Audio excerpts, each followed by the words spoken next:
আসসালামু আলাইকুম ওরহমতুল্লাহ। সবাইকে আমার ইসলামের ইতিহাস ও সংস্কৃতি ক্লাসে স্বাগতম। আহলান সাহলান মারহাবান মারহাবান।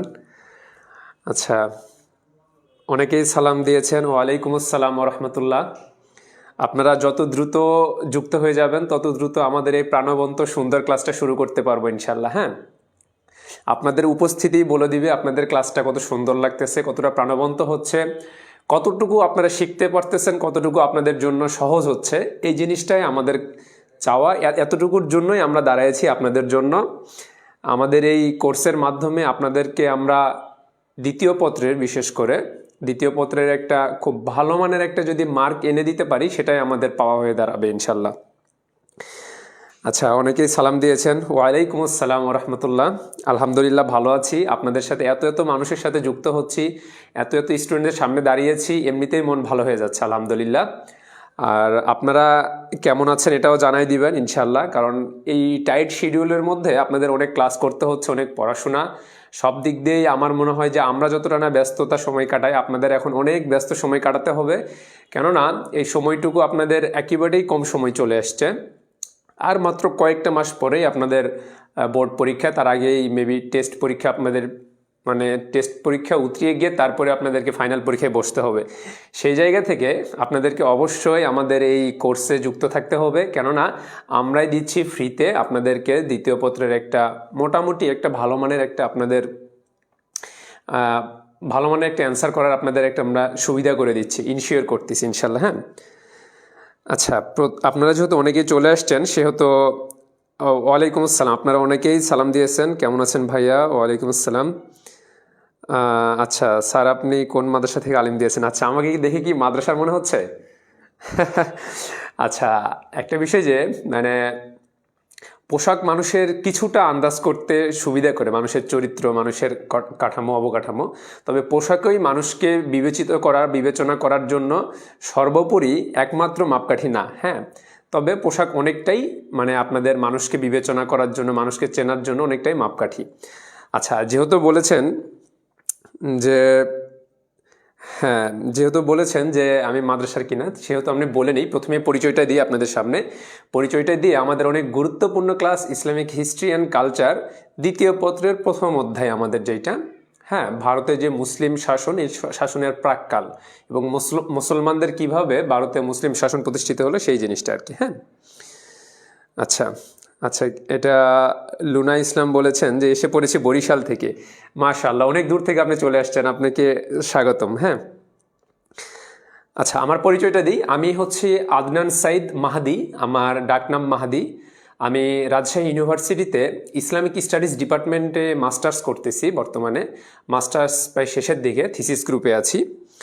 এর পাশাপাশি আপনাদের এই চলসুখী এবং এমডি বনিয়ামিন যে আমাদের পেজ আছে, এই প্ল্যাটফর্ম থেকে আমি ইসলামের ইতিহাস ও সংস্কৃতির ক্লাস নিয়ে থাকি। সেই জায়গা থেকে আপনারা যেহেতু ফ্রি কোর্সে যুক্ত হয়েছেন, আপনারা পেইড কোর্সে যুক্ত হলেও আমাকে পাবেন ইনশাল্লাহ, এবং পরবর্তী যত কোর্স আসবে ইনশাল্লাহ আমাকে পাবেন। হ্যাঁ, তো সেই জায়গা থেকে আচ্ছা, ব্রাহ্মণবাড়িয়া থেকে নাহিদা আক্তার। আচ্ছা আচ্ছা, অনেক দূর থেকে চলে আসছেন। ও আচ্ছা, আমি যেহেতু বললাম আমি রাজশাহী ইউনিভার্সিটিতে পড়াশোনা করছি, এর পাশাপাশি আমার জেলাটাও বলে নিই।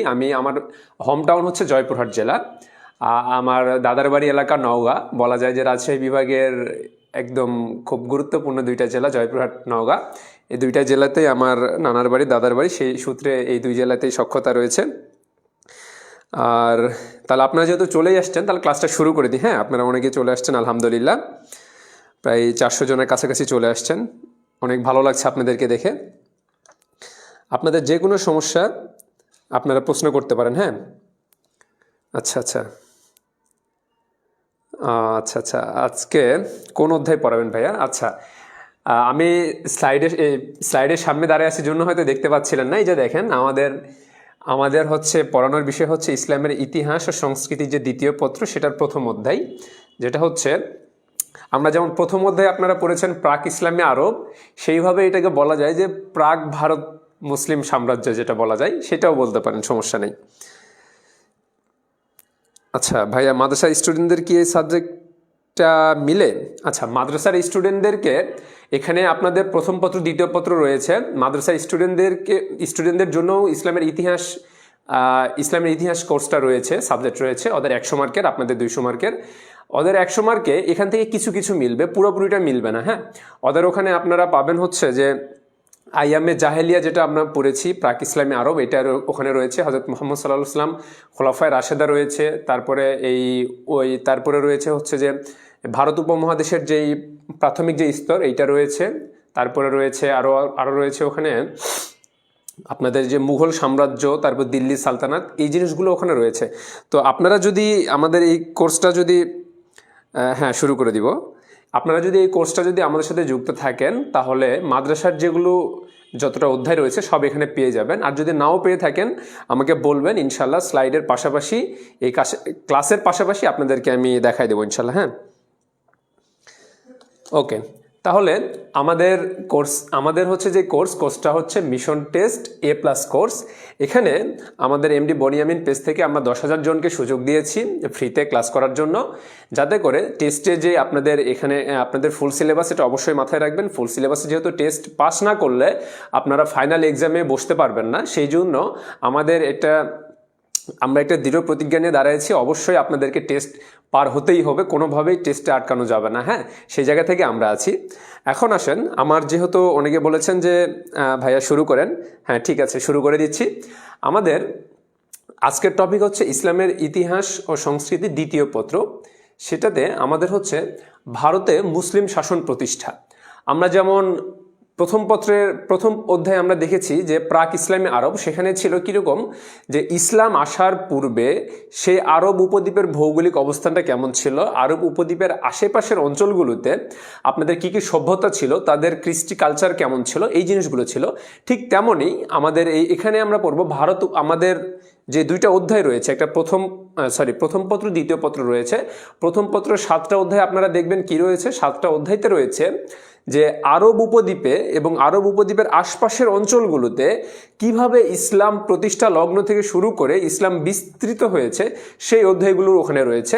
আর দ্বিতীয় পত্রতে আপনারা পাবেন আমরা যে উপমহাদেশে অবস্থান করতেছি, অর্থাৎ এশিয়া মহাদেশের, আমরা বলতে পারি ভারত উপমহাদেশের অবস্থান করছি, সেই ভারত উপমহাদেশে বা আমাদের এই বাংলাদেশ কেন্দ্রিক ইসলাম কিভাবে আসলো, কিভাবে পৌঁছালো, সর্বপ্রথম কোন মুসলিম শাসক বা কোন মুসলিম দিগ্বিজয়ী সেনা ইসলাম নিয়ে এসেছে আমাদের এই ভারত উপমহাদেশে, কাদের মাধ্যমে ইসলামের সম্প্রসারণ হয়েছে, ভারত উপমহাদেশে কি কি সাল রয়েছে, দিল্লি সালতানাত, মামলুক বংশ দেখব আমরা, তারপরে খিলজি বংশ দেখব, ঘুরি বংশ দেখব, তারপরে আমরা দেখব হচ্ছে মুঘল সাম্রাজ্য দেখব, তারপরে ইংরেজ শাসন দেখব, ইংরেজ শাসনের মধ্যে তারপরে গিয়ে আমরা হচ্ছে যে স্বাধীন আমল দেখব, পাকিস্তান, ভারত, পূর্ব পাকিস্তান স্বাধীন আমল দেখব, তারপরে বর্তমান বাংলাদেশ যেটা, সেটা আমরা দেখতে পাবো। হ্যাঁ, তো সেই জায়গা থেকে আমরা এখানে আমাদের এই দ্বিতীয় পত্রের আমাদের যে অধ্যায়, সেই প্রথম অধ্যায়ের আলোচনা হচ্ছে যে এই ভারত উপমহাদেশে মুসলিমরা কিভাবে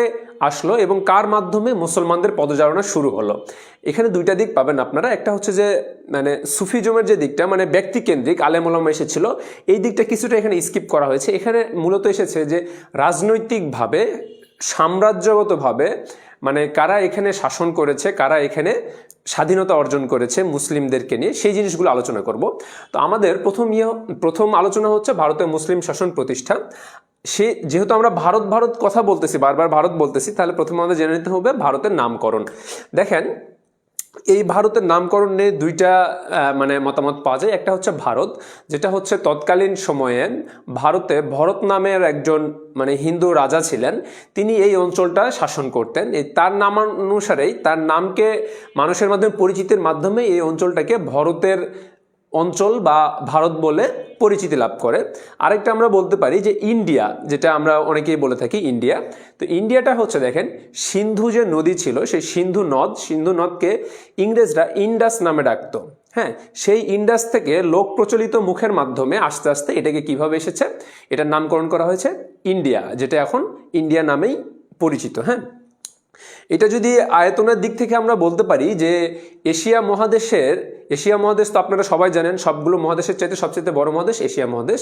এশিয়া মহাদেশে যদি আমরা রাশিয়াকে বাদ দিই তাহলে এই ভারত উপমহাদেশ যেটাকে আমরা কল্পনা করি, রাশিয়া চীনকে বাদ দিয়ে ভারত উপমহাদেশকে যদি শুধু দেখি তাহলে এটা আয়তনের দিক থেকে ইউরোপের প্রায় সমান। সেই জায়গা থেকে এটাকে বলা হয় ভারত উপমহাদেশ, অর্থাৎ এটা একটা মহাদেশের সমান আয়তনের দিক থেকে।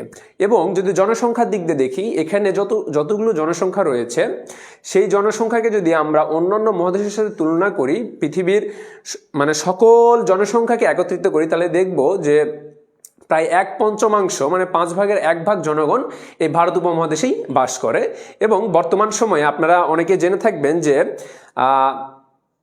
জনসংখ্যার দিক থেকে বিশ্বের সর্ববৃহৎ দেশ কোনটি? আপনারা আগে জানতেন চীন, বর্তমানে হচ্ছে চীনের জনসংখ্যার চাইতে ভারতের জনসংখ্যা বেড়ে গেছে মানে দেশ হিসাবে। হ্যাঁ, তো এটা একটা জাস্ট হচ্ছে কথার প্রসঙ্গে নিয়ে আসলাম। আচ্ছা দেখেন, আমরা স্লাইডের মাধ্যমে দেখি এশিয়া মহাদেশের, এটা হচ্ছে ভৌগোলিক অবস্থান। আমি যেটা বললাম এটা প্রাথমিক আলোচনা, এখন ভৌগোলিক অবস্থানটা দেখেন। এশিয়া মহাদেশের মধ্য দক্ষিণে অবস্থিত ভারতবর্ষ সাধারণভাবে ভারত নামে পরিচিত।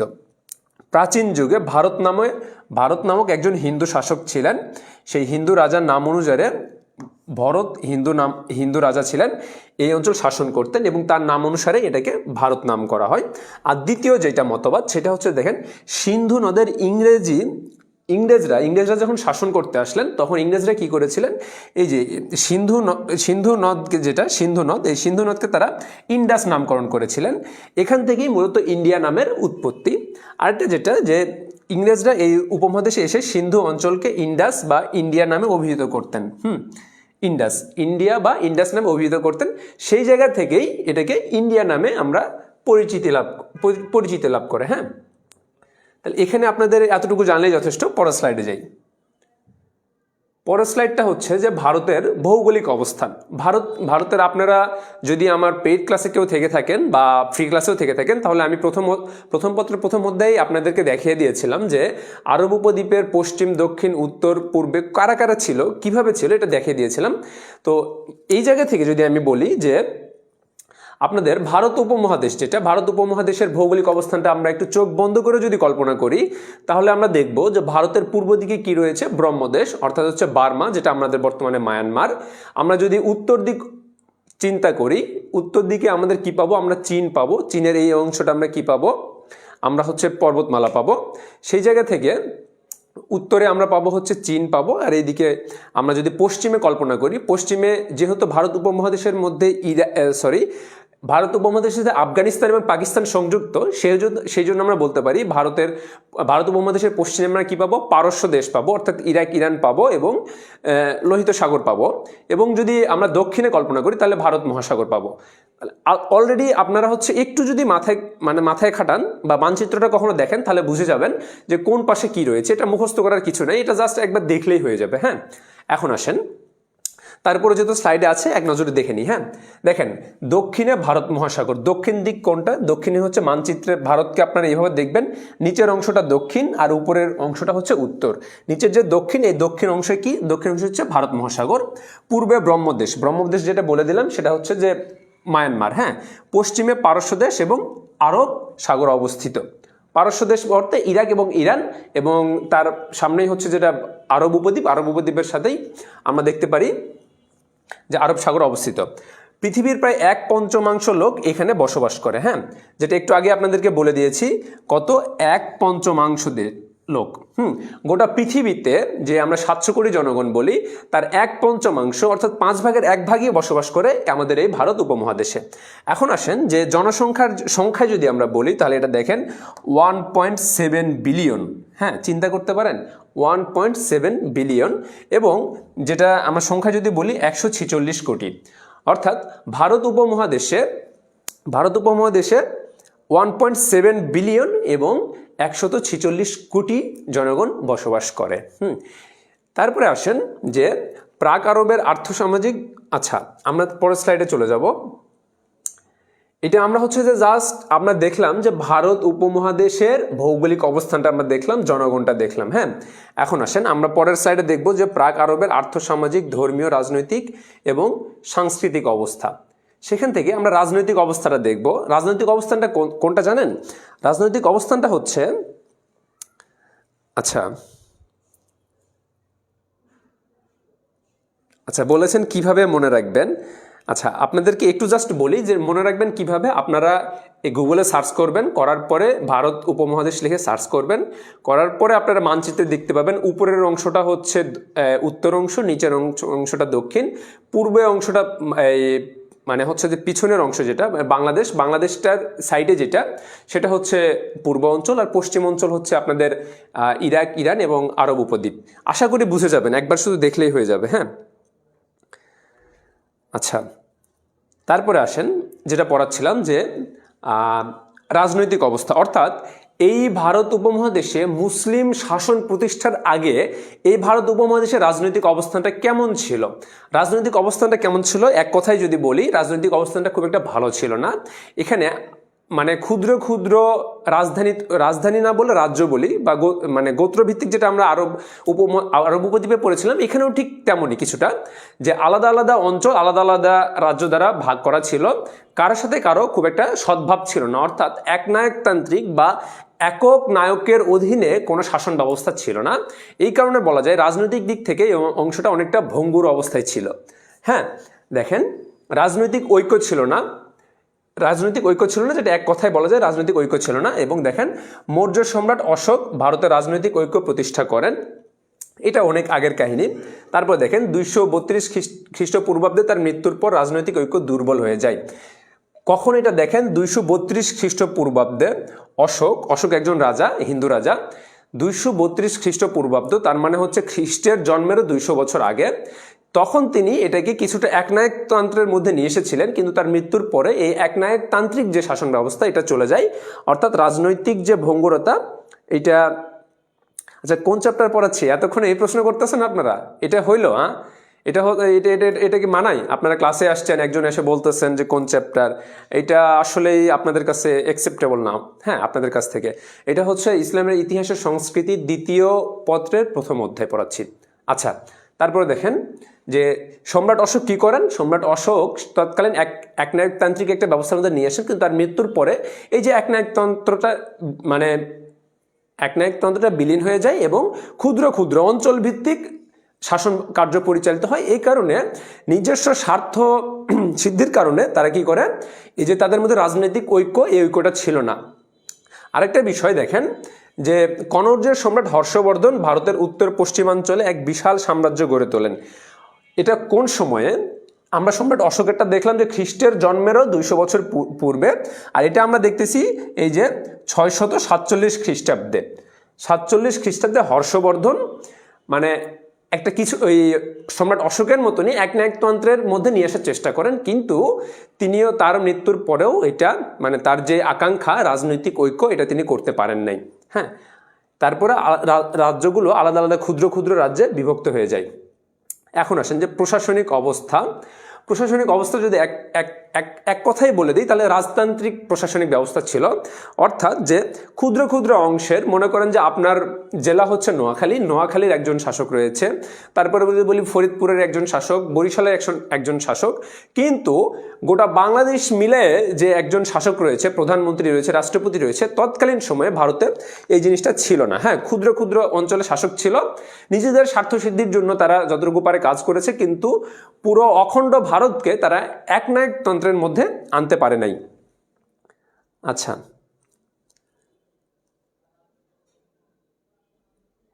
ওকে, এখন আসেন আরেকটা বিষয় যে সামাজিক অবস্থা তৎকালীন সময়ে এতটাই ভঙ্গুর ছিল। তৎকালীন আমরা যদি বলি যে ইসলাম আসার পূর্বে ভারতে কি কি ধর্ম ছিল, হিন্দু ছিল, বৌদ্ধ ছিল। হ্যাঁ, এই ধর্মগুলোই মূলত খ্রিস্টানদের মধ্যে কিছু কিছু ছিল।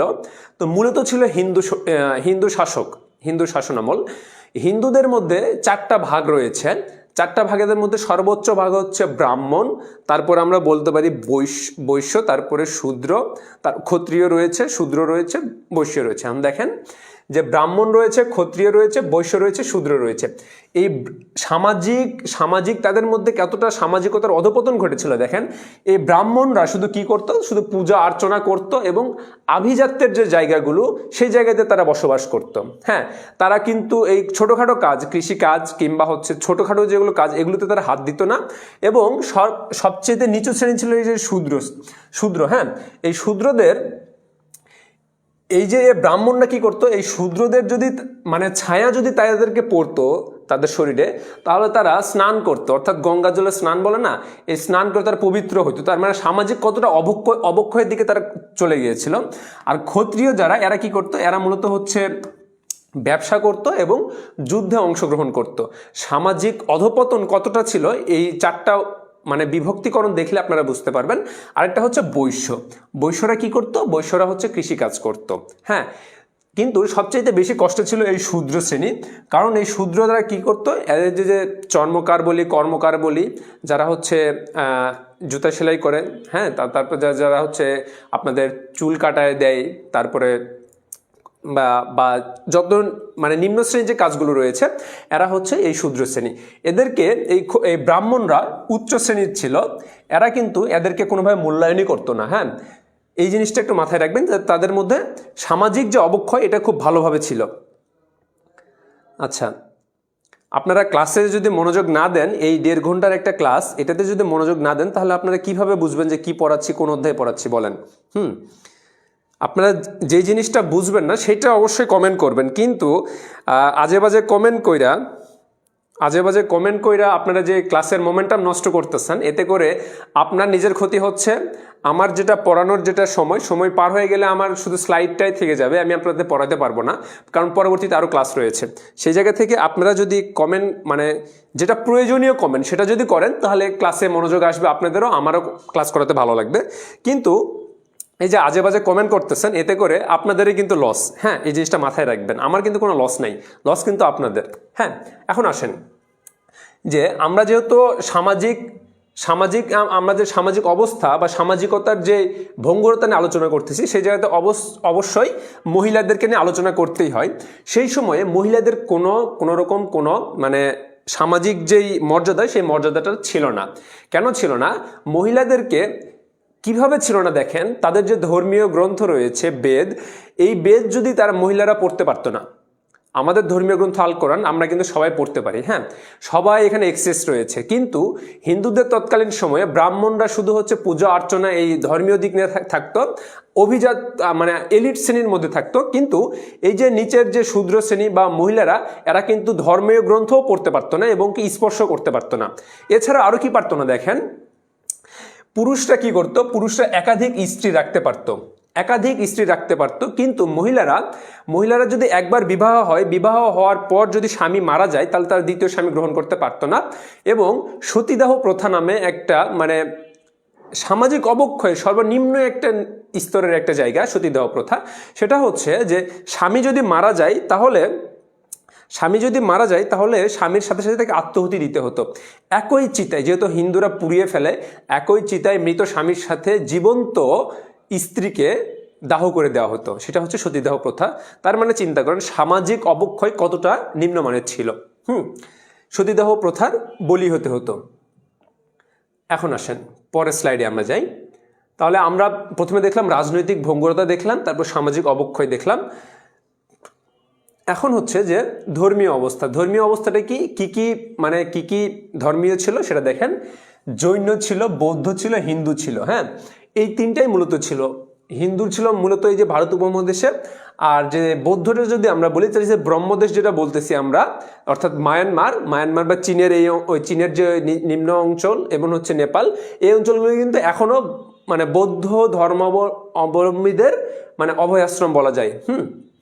এখন দেখেন সাংস্কৃতিক অবস্থান, আমি যদি বলি সাংস্কৃতিক অঙ্গনে এদের কিন্তু মানে ভারত উপমহাদেশে অন্যান্য দিক থাকলেও সাংস্কৃতিক অঙ্গনে এরা কিন্তু কিছুটা এগিয়ে ছিল।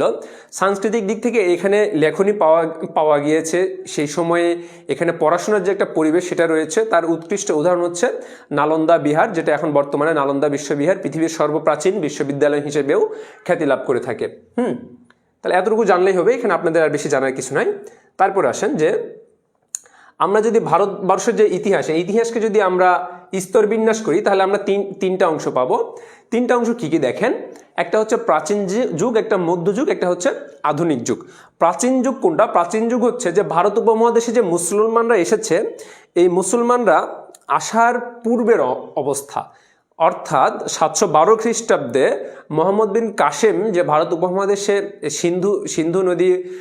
সিন্ধু অঞ্চলে যে অভিযানটা পরিচালনা করেন, তার পূর্বের অবস্থাটা কি ছিল, এইটাই মূলত প্রাচীন অবস্থা। অর্থাৎ হিন্দু সাম্রাজ্যবাদের যে শাসন ছিল, এটা হচ্ছে প্রাচীন অবস্থা। আর মধ্যম স্তর যেটা আমাদের মধ্যযুগ, এই মধ্যযুগটা আমরা বলতে পারি যে মুসলিম শাসনামলের যে সময়টা আর কি।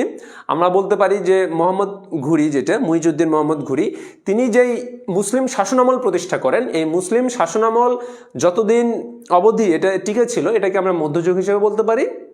এবং সর্বশেষ যুগ যেটা আমরা বলতে পারি, সেটা হচ্ছে ভারতবর্ষের ইংরেজদের যে 200 বছরের শাসন এবং এই ভারত যেই বিভক্তিকরণ, অর্থাৎ হচ্ছে পাকিস্তান এবং ভারত, এই দুইটা অংশ যে বিভক্তিকরণ, এই তিনটা অংশে আমরা তিনটা অঙ্গনে আমরা ভাগ করতে পারি। হ্যাঁ, তো আমরা যেই অংশটা পড়তেছি, যে কোর্সে আমরা পড়তেছি, এটা অবশ্যই আপনাদেরকে মডেল টেস্ট A+ নিশ্চিতকরণের একটা কোর্স নিয়ে আমরা নামিয়েছি। পরবর্তীতে আমাদের যে কোর্সটা আসবে সেটা হচ্ছে FRB 4.0 কোর্স। হ্যাঁ, যেখানে FRBর ইলাবোরেশন কি জানেন? FRB হচ্ছে ফাইনাল রিভিশন ব্যাচ।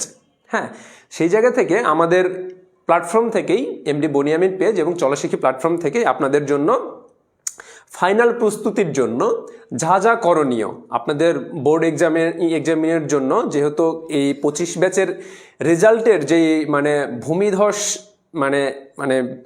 এটাকে কি বলবো, রেজাল্টের যে ধস নেমেছে, হ্যাঁ, এই ধস থেকে উত্তরণের উপায় হচ্ছে আপনাদেরকে পড়াশোনায় আসতে হবে এবং সঠিক গাইডলাইনে আসতে হবে।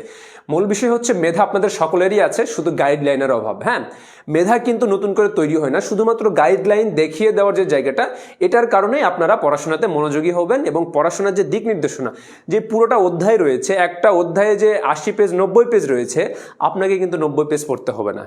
হ্যাঁ, 90 পেজ পড়তে হবে না। কোনটা পড়তে হবে সেটাই আমাদের দায়িত্ব। কতটুকু পড়তে হবে, কোনটা বাদ দিতে হবে। যারা ভালো স্টুডেন্ট তারা কি করে জানেন? তারা সব কিছু পড়ে না, তারা মূলত বাদ দেওয়ার সিস্টেমটা জানে, যে কোন অংশটা বাদ দিতে হবে আর কোন অংশটা পড়তে হবে। এই কারণে ভালো স্টুডেন্টরা কম পড়ে ভালো মার্ক পায়, অল্প পড়েই তারা ভালো অ্যান্সার করতে পারে। হ্যাঁ, তো সেই জায়গা থেকে পরবর্তী আমাদের যে কোর্স, সেটা হচ্ছে FRB 4.0 কোর্স। আপনারা অবশ্যই এটাতে অংশগ্রহণ করবেন। এটাতে আসলে আপনাদের ইনশাল্লাহ নিশ্চিত হয়ে যাবে A+। হ্যাঁ, সেই জায়গা থেকে দেখেন ব্যাচের ভর্তি শুরু হবে আমাদের 24/11-25 তারিখ। 24 তারিখ কিন্তু রিসেন্ট সময়, আগামী সপ্তাহে শুরু হবে। হ্যাঁ, ব্যাচের ওরিয়েন্টেশন ক্লাস শুরু হবে 12/12/2025, অর্থাৎ ডিসেম্বরের 12 তারিখে। ব্যাচের ক্লাস শুরু হবে 20 ডিসেম্বর। তো আশা করি যে আপনারা এটাতে অ্যাটেন্ড করবেন। এখন আসেন যে কোর্সে কি কি থাকবে। আচ্ছা, যেটা আমি বললাম যে আপনাদেরকে আমরা যে দায়িত্ব নিচ্ছি যে A+ নিশ্চিতকরণের, সেই জায়গা থেকে আমাদের এই FRB কোর্স, ফুল রিভিশন কোর্স, যেটা ফাইনাল রিভিশন কোর্স, সেই জায়গা থেকে কি কি থাকে দেখেন। ফুল সিলেবাসের লাইভ ক্লাস থাকবে, আপনাদের যেহেতু সম্পূর্ণ সিলেবাস, আগে শর্ট সিলেবাস ছিল, এখন সম্পূর্ণ সিলেবাস, সেই জায়গা থেকে ফুল সিলেবাসের লাইভ ক্লাস থাকবে। FRB 3.0 কোর্সের ক্লাস রেকর্ডেড করতে পারবেন, অর্থাৎ আপনাদের যে আগের ব্যাচ ছিল তাদেরকেই যে আমরা FRB কোর্সের মাধ্যমে যে ক্লাসগুলো করাইছি, তার লাইভ ক্লাসগুলো আমাদের ওয়েবসাইটে থাকবে, সেখান থেকে আপনারা করে নিতে পারবেন। প্রতিটা সাবজেক্টের, প্রতিটা অধ্যায়ের আনলিমিটেড এক্সাম দিতে পারবেন আপনারা। আমাদের কোশ্চেন থাকবে, আপনারা আনলিমিটেড অ্যান্সার পরীক্ষা দিতে পারবেন। যত এক্সাম দিবেন তত আপনাদের মধ্যে আপনাদের সাহসটা বাড়বে। আর মূলত হচ্ছে যে সাহসিকতা যদি একবার বেড়ে যায়, আপনি যদি একবার বুঝে যান যে আমার যে অধ্যায় থেকে কোশ্চেন করুক আমি সেখানে অ্যান্সার করতে পারবো, সেই জায়গা থেকেই আমরা করেছি কি, আমরা আনলিমিটেড এক্সামের ব্যবস্থা করেছি। আরেকটা জিনিস করেছি আমরা, রিটেন এক্সাম। আপনাদের মানবিকের বাংলাদেশের কোনো প্ল্যাটফর্মে রিটেন এক্সামের কোনো অপশান রাখে নাই, কিন্তু আমাদের যেহেতু নিজস্ব ওয়েবসাইট রয়েছে, সেই ওয়েবসাইট থেকে আমরা আপনাদের জন্য রিটেন, যেটা আমাদের হচ্ছে সৃজনশীল অংশ, সেই সৃজনশীল অংশ থেকে আমরা রিটেন দেওয়ার ব্যবস্থা করেছি। রিটেন এক্সামের সেই সুবিধাটা আপনারা পাবেন। প্রতিটা অধ্যায়ের সিকিউ সাজেশন পাবেন, অর্থাৎ আপনারা যেই অধ্যায়গুলো আমরা পড়াবো সেই অধ্যায়গুলোর প্রতিটা অধ্যায়ের আপনারা সাজেশন পাবেন। সিকিউ, MCQ তো থাকবেই, সিকিউ সাজেশন পাবেন। আর কি পাবেন দেখেন, প্রতিটা ক্লাসের স্লাইড পাবেন, অর্থাৎ আমরা যে প্রতিটা ক্লাস নিচ্ছি সেই ক্লাসের আপনারা স্লাইড পাবেন। তারপর আর কি পাবেন দেখেন, 2016 থেকে 2025 পর্যন্ত সকল পরীক্ষার প্রশ্ন সকল পরীক্ষার প্রশ্নের লাইভ আপনারা সলিউশন পাবেন। আরেকটা কী পাবেন, 27 ব্যাচের ফাইনাল পর্যন্ত রেকর্ডেড ক্লাস পাবেন। তারপরে কি পাবেন, শেষ 1 মাস রিভিশন ক্লাস, অর্থাৎ আপনাদের বোর্ড এক্সামের আগের যে 1 মাস, সে 1 মাসে আপনারা রেকর্ডেড লাইভ ক্লাস পাবেন, রিভিশন ক্লাস পাবেন। কম্বো অথবা বান্ডেল কোর্সে ভর্তি হলে আকর্ষণীয় গিফট থাকছে আপনাদের জন্য, ফাইনাল মডেল টেস্ট থাকবে, সার্বক্ষণিক মেন্টরশিপের এবং প্রবলেম সলভ গ্রুপিং থাকবে। সার্বক্ষণিক আপনাদের যে কোনো সমস্যা আমাদের গ্রুপে জানাইতে পারবেন, ওয়েবসাইটের মাধ্যমে জানাইতে পারবেন, আমরা আপনাদেরকে সেই সমস্যাগুলো সলভ করে দিব। কারণ আমাদের প্ল্যাটফর্মে প্রতিটা কোর্সের জন্য, প্রতিটা সাবজেক্টের জন্য আলাদা আলাদা টিচার রয়েছে। সেই জন্য আপনারা টিচারদের সাথে যুক্ত হতে পারবেন, আমাদের ফেসবুকে যুক্ত হতে পারবেন অথবা গ্রুপে যুক্ত হতে পারবেন, তারপরে আমাদের ওয়েবসাইটে যুক্ত হতে পারবেন, আপনাদের সমস্যাগুলো সলভ করে দেওয়া হবে। তারপরে কী পাবেন, পরীক্ষার আগে মেগা সিকিউ সলভ ক্লাস পাবেন। তাহলে আমাদের কোর্স ফিটা একটু আপনি দেখে নেন। হ্যাঁ, এখানে দেখেন আমাদের যে কম্বো, যেটা Bangla English ICT combo course, এখানে প্রথম 1000 জন আপনারা পাবেন কত, 50% ডিসকাউন্টে পাবেন 2250 টাকায়, এবং পরবর্তী সবার জন্য সেটা হয়ে যাবে। মানে যদি প্রথম 1000 জনের মধ্যে না থাকতে পারেন আপনারা, তাহলে আপনাদের জন্য একটু দুর্ভোগ বহন করতে হবে, সেটা হচ্ছে আপনাদের জন্য 2700 টাকা হয়ে যাবে। হ্যাঁ, তাহলে আপনাদের জন্য কিছু টাকা বেড়ে যাচ্ছে। এবং যেটি আমি যদি বলি যে কম্পালসরি ইন্ডিভিজুয়াল কোর্সে সেখানে যদি যাই, তাহলে প্রথম 1000 জন আপনারা পাবেন 1250-এ আপনারা 50% ডিসকাউন্টে পাবেন, এবং পরবর্তী সবার জন্য সেটা 1500 টাকায় হয়ে যাবে। হ্যাঁ, আরেকটা কী পাবেন, যে গ্রুপ সাবজেক্ট ভিত্তিক কোর্স, এটা আপনারা একটু দেখে নেন। প্রথম 1000 জন আপনারা 50% ডিসকাউন্ট অবশ্যই পাবেন, এবং পরবর্তী সবার জন্য সেটা 3000 টাকায় হয়ে যাবে, 3000 টাকা হয়ে যাবে। সেখানে আপনাদের পার্সেন্টেজটা কমবে, অর্থাৎ যে আপনাদেরকে আমরা যে অফার করতেছি সেই অফারের পার্সেন্টেজ কমে সেটা 40% চলে আসবে। ইন্ডিভিজুয়াল গ্রুপ সাবজেক্ট কোর্সে আপনাদের দেখেন প্রথম 1000 জন কত পাবেন, 1000 টাকায় পাচ্ছেন আপনারা 50% ডিসকাউন্টে, এবং পরবর্তী সবার জন্য সেটা 1500 টাকায় চলে যাবে। হ্যাঁ, কেন চলে যাবে, কারণ প্রথম 1000 জনের জন্য আমরা 50% ডিসকাউন্ট দিচ্ছি।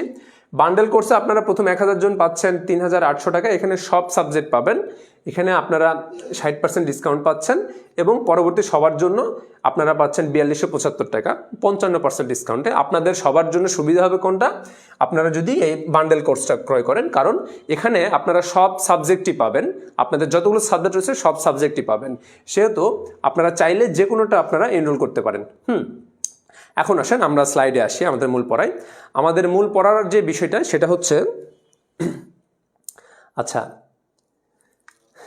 ইসলামের ইতিহাস এটা কি কলেজের নাকি মাদ্রাসার, এটা কোনো কথা বললেন? ইসলামের ইতিহাসের সংস্কৃতি এটা কিন্তু কলেজে আপনাদের 200 মার্ক, মাদ্রাসায় হচ্ছে 100 মার্ক। হ্যাঁ, তো কলেজে আপনাদের কিন্তু এটা মানে ইসলাম নাম আছে, ইসলামের ইতিহাস, এই জন্য যে মাদ্রাসার বলে যে পাশ কাটিয়ে যাবেন, পরীক্ষায় গিয়ে যখন মানে বিশাল বড় একটা ধরা খেয়ে যাবেন, হ্যাঁ, পরীক্ষায় যখন ধরা খেয়ে যাবেন তখন এসে মনে পড়বে যে এটা কলেজে ছিল কিনা। আচ্ছা, আমাদের যে আলোচনায় ছিলাম আমরা, সেখানে আমাদের হচ্ছে প্রাক সালতানাত যুগ, অর্থাৎ প্রাক সালতানাত না বলে আমরা বলতে পারি যে ভারত উপমহাদেশে মানে মুসলিম শাসনের প্রাথমিক যেই শাসনকাল সেটা বলতে পারি। এটাকে আমরা 3 জন ব্যক্তি দ্বারা যদি আমরা ডিফাইন করি, তাহলে আমরা 3 জন নাম পাবো। প্রথম নামটা পাবো হচ্ছে মোহাম্মদ বিন কাসেম, তারপরে আমরা নামটা পাবো সুলতান মাহমুদ, এবং তৃতীয় নামটা পাবো হচ্ছে মোহাম্মদ ঘুরি। প্রথম আমরা যেটা পাবো সেটা হচ্ছে যে সেখানে আমরা 712 খ্রিস্টাব্দে দেখব যে মোহাম্মদ বিন কাসেম তিনি যেই ভারত উপমহাদেশে মুসলিম সাম্রাজ্যের যেই বিজয় বা সূতিকাগার তৈরি করেছিলেন, সেখান থেকে পরবর্তীতে আমরা পাবো সুলতান মাহমুদ, তার কিছু বছর পরেই, প্রায় 300 বছর পরে আমরা 1000 সালে দেখব, এবং পরবর্তীতে আমরা দেখব যে মোহাম্মদ ঘুরি, মুইজউদ্দিন মোহাম্মদ ঘুরি, তিনি সর্বপ্রথম ভারত উপমহাদেশে ইসলামিক সাম্রাজ্য গঠন করেন বা ইসলামী সাম্রাজ্য তৈরি করেন, ইসলামী রাষ্ট্র ব্যবস্থা কায়েম করেন। হ্যাঁ, এখন আসো স্লাইডে যাই, যেহেতু অনেকটা সময় আমাদের চলে গেছে। আচ্ছা, এখন আমরা যেটা পড়লাম যে 3টা পাইলাম, যে মোহাম্মদ বিন কাসেম যেটা আমরা দেখলাম যে তিনি সর্বপ্রথম এসেছেন, তাহলে তার প্রেক্ষাপটে একটু আমরা জেনে নিই। আপনারা যদি প্রথম পত্র পড়ে থাকেন, প্রথম পত্রের 4র্থ অধ্যায়ে যে উমাইয়া খিলাফত রয়েছে, সেই উমাইয়া খিলাফতে খলিফা ওয়ালিদ ইবনে মালিক তার শাসনামলে আমরা দেখি যে ইসলামী সাম্রাজ্য ইসলামী সাম্রাজ্য আরব উপদ্বীপের পশ্চিম থেকে পূর্ব অর্থাৎ আফ্রিকা, ইউরোপ এবং এশিয়ার মধ্য অঞ্চল পর্যন্ত বিস্তৃতি লাভ করে। কার মাধ্যমে? এখানে আমরা দুইটা অংশ পাবো। কারণ হচ্ছে খলিফা ওয়ালিদ যখন শাসনামলে আসলেন, শাসক হিসেবে আসলেন, তিনি পশ্চিমাঞ্চলে একজন শাসক নিযুক্ত করে দিলেন। হ্যাঁ, আর পূর্বাঞ্চলে অর্থাৎ হচ্ছে যে আমরা যদি পারস্য অঞ্চলটা বলি, এখানে আমরা কাকে দেখি? এখানে হাজ্জাজ বিন ইউসুফকে তিনি দায়িত্ব দেন। হ্যাঁ, সেখান থেকে পশ্চিমাঞ্চলে আমরা দেখি যে আফ্রিকার মানে অর্ধ অঞ্চল ইসলামী শাসনামলে চলে আসে এবং বিখ্যাত সমরবিদ, বিখ্যাত হচ্ছে যোদ্ধা তারিক বিন জিয়াদের মাধ্যমে আমরা দেখি যে স্পেন পর্যন্ত ইসলামী সাম্রাজ্য বিস্তৃতি লাভ করে। আর পূর্ব দিক যেটা আমরা বলতেছি অর্থাৎ ভারত উপমহাদেশে দেখি আমরা এই হাজ্জাজ বিন ইউসুফের ভ্রাতুষ্পুত্র এবং জামাতা মোহাম্মদ বিন কাসিমের মাধ্যমে সর্বপ্রথম সিন্ধু বিজয় লাভ করে এবং ইসলামের পদচারণা শুরু হয়। এখন আমরা স্লাইডের মাধ্যমে একটু দেখি। দেখেন, খলিফা আল ওয়ালিদ ও শাসনকর্তা হাজ্জাজ বিন ইউসুফ উভয়েই সাম্রাজ্যবাদী ছিলেন। এটা আমরা কি পড়তেছি? মুসলিমদের সিন্ধু এবং মুলতান বিজয়, এই বিজয়টা কেন ঘটেছিল? এই ঘটার যে আমাদের কিন্তু প্রথম অধ্যায়ে আপনারা তিনটা অংশ পাবেন। একটা হচ্ছে যে মানে গুরুত্বপূর্ণ তিনটা অংশ পাবেন। একটা হচ্ছে যে সিন্ধু এবং মুলতান বিজয়, যেটা মোহাম্মদ বিন কাসিমের নেতৃত্বে, এইটা একটা টপিক। দ্বিতীয় টপিক হচ্ছে সুলতান মাহমুদের যেই 17 বার যে ভারতবর্ষ আক্রমণ, গজনীর সুলতান মাহমুদ, সেইটা একটা আলোচনা পাবেন। আরেকটা আলোচনা পাবেন আপনারা, সেটা হচ্ছে যে ঘুর বংশ প্রতিষ্ঠা করার এবং ইসলামী সাম্রাজ্যকে যে স্থায়িত্বকরণ, সেই জিনিসটা আপনারা পাবেন। আশা করি এই তিনটা অংশ আপনার মাথায় রাখলে অ্যান্সার করা আপনাদের সহজ হবে। এখন আলোচনায় আসেন যে আমাদের যে প্রথম আলোচনা, সেটা হচ্ছে যে মুসলিমদের যে সিন্ধু এবং মুলতান বিজয়, যেহেতু এটা 712 খ্রিস্টাব্দে হয়েছিল। আচ্ছা,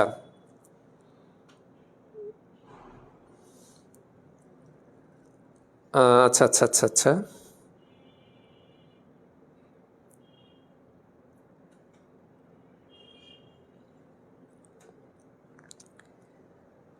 এই সাবজেক্ট, আচ্ছা একজন বলেছেন এই সাবজেক্ট আমার অনেক হার্ড লাগে। ফেল করেছি প্রি টেস্টে। এটার একমাত্র কারণ কি আমি বলে দিই, যেহেতু কোশ্চেন করেছেন অ্যান্সার দিয়ে দিই।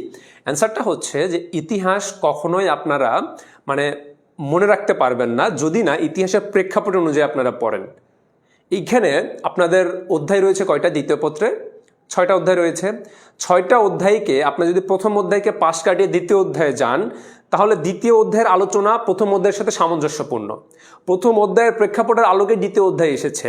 তারপরে চতুর্থ অধ্যায় যদি হুট করে আপনি আজকে মনে করলেন যে আচ্ছা আমি আজকে মুঘল সাম্রাজ্য পড়ব, মুঘলে সম্রাট শাহজাহানের প্রেম কাহিনী পড়ব, তো সম্রাট শাহজাহানের কাছে গেলেন, কিন্তু সম্রাট শাহজাহানের পূর্বে সেই মুঘল সাম্রাজ্য কে প্রতিষ্ঠা করলো, এই জিনিসটা আপনার না জানা থাকলে যতক্ষণ পড়েছেন ততক্ষণ আপনার মনে থাকবে, ওখান থেকে পড়ে উঠে আসছেন, আসার পরে পরবর্তী সকালে আপনার কিছু মনে থাকবে না। কারণ ইতিহাস পড়তে হয় প্রেক্ষাপট এবং ধাপ অনুযায়ী, ক্রমান্বয় অনুযায়ী আপনাকে পড়তে হবে। প্রথম পত্র যদি আপনারা ভালো করে না পড়েন, দ্বিতীয় পত্র বুঝতে আপনাদের সমস্যা হবে। আপনাদের ইসলামের ইতিহাসের সংস্কৃতি 2টা পত্র আছে তো, প্রথম পত্র এবং দ্বিতীয় পত্র। প্রথম পত্র যদি আপনারা ভালো করে পড়েন, তাহলে দ্বিতীয় পত্র বুঝতে সুবিধা হবে। কেমন আপনাকে বলি, এই যে আপনাদেরকে পড়াচ্ছি যে মুসলমানদের সিন্ধু বিজয়, এটা কিন্তু প্রথম পত্রের উমাইয়া খিলাফতে হাজ্জাজ বিন ইউসুফ খলিফা ওয়ালিদ ইবনু মালিক ইবনু মারওয়ানের যে শাসনামল, সেই শাসনামল কিন্তু হাজ্জাজ বিন ইউসুফের নেতৃত্বে মোহাম্মদ বিন কাসেম আপনাদের সিন্ধু বিজয় করেছে। সেটা কিন্তু আপনাদের প্রথম পত্রে পড়া হয়ে গেছে। আপনি যদি প্রথম পত্র না পড়ে দ্বিতীয় পত্রে আসেন, তাহলে দেখবেন আপনার কাছে এটা নতুন মনে হবে। কিন্তু প্রথম পত্র যেহেতু পড়ে আসছেন, আপনি যারা পড়ে আসছেন, দ্বিতীয় পত্র যখন আপনারা পড়তে লাগছেন, তখন কি হবে, আপনারা রিলেট করতে পারবেন, আরে এটা তো আমরা পড়ে আসছি, হ্যাঁ এটা সহজ হয়ে গেল। তারপরে কিছু কিছু অঞ্চলের নাম আসবে, আপনারা দ্বিতীয় পত্রে প্রথম শুনবেন, কিন্তু যারা প্রথম পত্র পড়ছে তাদের জন্য এটা সহজ হয়ে যাবে। এই কারণে আপনাকে বলি যে ইসলামের ইতিহাসের সংস্কৃতি, এটা হচ্ছে ইতিহাস, এবং যেহেতু এটা ইসলামের ইতিহাস, সেহেতু এটা অনেক মজাদার একটা সাবজেক্ট। আমার কাছে মনে হয় আপনাদের যতগুলো সাবজেক্ট রয়েছে তার মধ্যে এটা একটা মজাদার সাবজেক্ট। কেননা এইটা পড়লে কি হবে, দেখেন যেহেতু আমরা মুসলিম হিসাবে আমাদের এই উপমহাদেশে ইসলাম কিভাবে আসলো, কার মাধ্যমে আসলো, মুসলমানদের যে গৌরবোজ্জ্বল যে আমরা অতীত জানতে পারবো, আমাদের যে হীনমন্যতায় আমরা ভুগি, সেই হীনমন্যতা আমাদের কেটে যাবে। পাশাপাশি পরীক্ষার লেখার জন্যও যদি আপনারা পড়তে চান, তারপরেও আপনারা কিন্তু অবশ্যই জানতে হবে সেই জায়গা থেকে এটা অতি গুরুত্বপূর্ণ একটা সাবজেক্ট আপনাদের জীবনের জন্য। আপনার এসএসসি এইচএসসি লেভেল শেষ হয়ে যাবে, তারপর অনার্স লেভেল শেষ, মাস্টার্স লেভেল শেষ, তারপর যদি আপনারা মানে এমফিল করতে চান, তারপরে পিএইচডি করতে চান, তারপরে আপনি কি করবেন, যে কোনো প্রফেশনে যাবেন। প্রফেশনে যাওয়ার পরে আপনার লাইফে কি থাকবে এই সাবজেক্টগুলোর মধ্যে? কোন কোন সাবজেক্টটা থাকবে? বাংলার কবিতা থাকবে আপনার, ইংলিশের আপনার কোনো রাইটিং অপশান থাকবে জীবনে? থাকবে কোনটা? থাকবে হচ্ছে যে আপনার যে ধর্মীয় অনুশাসন। এই ধর্মীয় অনুশাসনটা কোথা থেকে আসবে? এই ধর্মীয় অনুশাসন নিয়ে আসার জন্য আপনাদের সিলেবাসভুক্ত করা হয়েছে ইসলাম শিক্ষা এবং ইসলামের ইতিহাস ও সংস্কৃতি। এটা শুধুমাত্র আপনাদের একটা সাবজেক্ট এটা ভেবেন না, এটা আপনাদেরকে ধর্মীয় মূল্যবোধ শেখাবে। হ্যাঁ, তো সেই জায়গা থেকে আপনাদেরকে বলবো যে আপনারা এটা মনে রাখার জন্য একটু প্রথম থেকে শুরু করবেন। প্রথম অধ্যায় প্রথম পত্র থেকে শুরু করবেন, দ্বিতীয় অধ্যায় তৃতীয় অধ্যায় ক্রমান্বয়ে পড়বেন এবং কাহিনী রিলেট করবেন, কার পরে কে কার পরে কে, বংশগুলো বিশেষ করে বংশগুলো, প্রথম খলিফাকে, দ্বিতীয় খলিফাকে, তৃতীয় খলিফাকে, কার পরে কে, প্রয়োজনে খাতায় লিখবেন। আবার প্রত্যেকটা বই, আপনাদের যে বই আছে বইয়ে দেখবেন মানে ছক দেওয়া আছে, ছকটা আপনারা রিলেট করবেন কার পরে কে কার পরে কে, তাহলে অবশ্যই মনে থাকবে। নাহলে কিন্তু ভাইয়া আসলেই এই সাবজেক্টটা আপনারা মনে রাখতে পারবেন না, এটা আপনাদের জন্য কষ্ট হয়ে যাবে। কারণ এখানে এত এত সাল থাকবে, এত এত কাহিনী থাকবে, এটা আপনাদের মনে থাকবে না। এই কারণে বলি যে ঠান্ডা মেজাজে বসবেন, বসার পরে আপনারা হচ্ছে যে একটার পর একটা চ্যাপ্টারের পর একটা চ্যাপ্টার রিলেট করে করে পড়বেন, ইনশাল্লাহ মনে থাকবে, ইনশাল্লাহ আর কখনো ভুল হবে না। হ্যাঁ, আচ্ছা এখন আসেন যে আমরা যে সিন্ধু বিজয়টা বলতেছি, সিন্ধু এবং মুলতান বিজয়, মানে মুসলমানদের দ্বারা ভারত উপমহাদেশে সর্বপ্রথম যে বিজয়টা হয়েছে সেটাই হচ্ছে এই সিন্ধু এবং মুলতান বিজয়। এখন আসেন দেখেন, সিন্ধু এবং মুলতান বিজয় ছিল মানে সম্প্রসারণবাদী রাজ্য বিস্তারের নীতি। খলিফা ওয়ালিদ যখন মানে আপনার প্রথম পত্রের যেটা আমরা উমাইয়া খিলাফত, সেখানে খলিফা ওয়ালিদ কিন্তু সাম্রাজ্য বিস্তারে একদম বদ্ধপরিকর ছিলেন। যেটা আপনাদেরকে বললাম সেটা হচ্ছে যে আফ্রিকা, ইউরোপ এবং এই ভারত উপমহাদেশের মধ্য অঞ্চল পর্যন্ত তিনি ইসলামকে বিস্তৃত করেছেন। সেই সাম্রাজ্যবাদের কারণেই এই সিন্ধু বিজয় লাভ করেন। আরেকটা দেখেন, অর্থনৈতিক সমৃদ্ধি, সীমান্ত নিরাপত্তা, রাজা দাহিরের শাস্তি প্রদান। তিনটা পয়েন্ট একটু দেখেন, আমি আপনাদেরকে বলে দিচ্ছি। দেখেন, অর্থনৈতিক সমৃদ্ধি কি? এই অঞ্চলটা ছিল অর্থনৈতিক সমৃদ্ধিতে ভরপুর। এখানে সকল ধরনের চাষাবাদ হইতো। এখানে কি হইতো, এই যে হিন্দু যারা ছিল তাদের মানে অনেক সম্পদ ছিল কিন্তু। হ্যাঁ, তারপরে কি ছিল, এদেরকে মানে ক্ষুধার জন্য অর্থাৎ না খেয়ে মরতে হতো না। এদেরকে এখানে মানে সাগর রয়েছে, নদী রয়েছে, মৎস্য চাষ বলেন, সব দিক দিয়ে এরা হচ্ছে সমৃদ্ধশালী ছিল এবং নাতিশীতোষ্ণ এলাকা হওয়ায় সকল ধরনের ফসল ফলে। সেই জায়গা থেকে এটা অর্থনৈতিক সমৃদ্ধশালী একটা অঞ্চল ছিল। আর কি ছিল, সীমান্ত নিরাপত্তা। যেহেতু সিন্ধু বিজয় কেন হয়েছে সেই কারণ পড়ছি আমরা। সীমান্ত নিরাপত্তা কেন, দেখেন যে হাজ্জাজ বিন ইউসুফকে পূর্বাঞ্চলের নেতৃত্ব দেয় খলিফা ওয়ালিদ। এই পূর্বাঞ্চলের মধ্যে কি কি ছিল ইরাক, ইরান, যেটা পারস্য বলে থাকি আমরা। সেই ইরাক, ইরানকে আমরা যদি শত্রুমুক্ত রাখতে চাই, তাহলে এই ইরাক, ইরানের যেই পার্শ্ববর্তী অঞ্চল, এটা অবশ্যই আমাদের কবজায় রাখতে হবে বা আমাদের অনুশাসনের মধ্যে রাখতে হবে, যাতে করে আমরা যদি আমাদের উপর কোনো অতর্কিত হামলা না হয়। সেই জায়গা থেকে অবশ্যই আমাদের সীমান্তকে নিরাপদ করতে হবে। তারই আঙ্গিকে এই সিন্ধু বিজয় ঘটে, এই সিন্ধু অভিযান হয়। আরেকটা কি, রাজা দাহিরের শাস্তি প্রদান। রাজা দাহিরের শাস্তি প্রদান এই কারণে যে যখন পারস্য বিজয় লাভ করছিল খলিফা মালিকের সময়ে, সেই সময়ে এই রাজা দাহির, সিন্ধুর যে রাজা ছিল, সেই রাজা দাহির কি করেছিল, যে পারস্য যাদের অধীনে ছিল তাদেরকে মুসলিমদের বিরুদ্ধে সহযোগিতা করেছিল। এই কারণে রাজা দাহিরকে শাস্তি প্রদানের ক্ষেত্রে খলিফা ওয়ালিদ এই সিন্ধু বিজয়ের সিদ্ধান্ত গ্রহণ করেন। তারই ভিত্তিতে সিন্ধু বিজয় লাভ করেন। তারপর যদি আমরা বলি যে সিন্ধু এবং মুলতানের ধর্মীয় উদ্দেশ্যটা কি, ধর্মীয় উদ্দেশ্যটা কি, দেখেন যে ধর্মীয় উদ্দেশ্যটা শুধু এতটুকুই বলি যে এই অঞ্চলে ধর্মীয় দিক থেকে কারা ছিল, আগেই বলেছি কারা ছিল, বৌদ্ধরা ছিল এবং এই হিন্দুরা ছিল। তো যেহেতু মুসলিম সাম্রাজ্য, মুসলিমদের ইসলামকে বিজয় করতে হবে, ইসলামকে বিস্তৃত করতে হবে, সেই জায়গা থেকে ধর্মীয় দিক থেকেও এই সিন্ধু বিজয়ের সিদ্ধান্ত গ্রহণ করা হয়। সব মাথার উপর দিয়ে যাচ্ছে ভাইয়া, প্রথম দিন ক্লাসে আসলে অবশ্যই মাথার উপর দিয়ে যাবে। আপনারা ক্লাসে কন্টিনিউ করেন, ইনশাল্লাহ মাথার উপর দিয়ে যাবে না, কান দিয়ে ঢুকে মগজেই থেকে যাবে ইনশাল্লাহ। হ্যাঁ, আচ্ছা তারপরে দেখি যে সিন্ধুর যে অভ্যন্তরীণ সামরিক শক্তির দুর্বলতা এবং আরবদের সাফল্যের সম্ভাবনা। আরবরা কি ছিল? আরবরা তৎকালীন সময়ে বিশ্বের মধ্যে, গোটা বিশ্বের মধ্যে সাম্রাজ্য সম্প্রসারণে সবচাইতে অগ্রগামী ছিল। তাদের মরণে ভয় ছিল না, যদি মানে যুদ্ধে অংশগ্রহণ করি মরলেই শহীদ বাঁচলেই গাজী। হ্যাঁ, তাদের মধ্যে যে ইমানি দীপ্ততা ছিল, তেজস্বী ছিল, সেই জায়গা থেকে তারা কিন্তু সাম্রাজ্য বিস্তারে একদম বদ্ধপরিকর ছিল। এবং ইভেন এই যে সিন্ধুর যে আমরা বলতেছি ভারত উপমহাদেশ, এটাতে আগেই বলেছি ক্ষুদ্র ক্ষুদ্র রাজ্য ছিল, একনায়কতন্ত্রের মধ্যে কোনো সীমাবদ্ধ ছিল না। কোনো একটা নির্দিষ্ট রাজ্যকেই হামলা করলে অন্য রাজ্যরা এখানে মানে সহযোগিতা করতো না। সেই জায়গা থেকেই এই সিন্ধুর উপরে মুসলমানদের মানে অভিযান পরিচালিত হয় এবং মুসলিমরা বিজয় লাভ করেন। এখন দেখেন যে প্রত্যক্ষ কারণ, যে আমরা পরোক্ষ কারণ দেখলাম, এখন দেখি প্রত্যক্ষ কারণ, মানে মূলত কোন কারণেই সিন্ধু বিজয়টা হয়েছিল, সিন্ধু অভিযানটা হয়েছিল সেই জিনিসটা। আচ্ছা ভাইয়া, নোটস পাই না কেন? আচ্ছা, আপনাদেরকে নোট দিয়ে দেওয়া হবে। হ্যাঁ, মেবি আপনাদের ফ্রি ক্লাসে নোটস দেওয়ার কথা না, তারপরেও ইনশাল্লাহ মেবি দিয়ে দেওয়া হবে। হ্যাঁ, এখন আসেন যে প্রত্যক্ষ কারণ। প্রত্যক্ষ কারণ হচ্ছে সেই সময়ে সিংহল, অর্থাৎ বর্তমানে যে শ্রীলঙ্কায়, এটা তৎকালীন নাম ছিল সিংহল। সিংহলের রাজা ছিলেন। সিংহলে কি হয়েছিল? সিংহলের বণিকরা বিজনেস করতে এসে এখানে তারা মানে মৃত্যুবরণ করেন কোনো এক কারণে। তো তাদের ক্ষতিপূরণ স্বরূপ এবং এই পূর্বাঞ্চলে যে শাসক ছিল হাজ্জাজ বিন ইউসুফ এবং তৎকালীন আরব মানে উমাইয়া খিলাফতের খলিফা ছিল কে? খলিফা ছিল কিন্তু খলিফা ওয়ালিদ।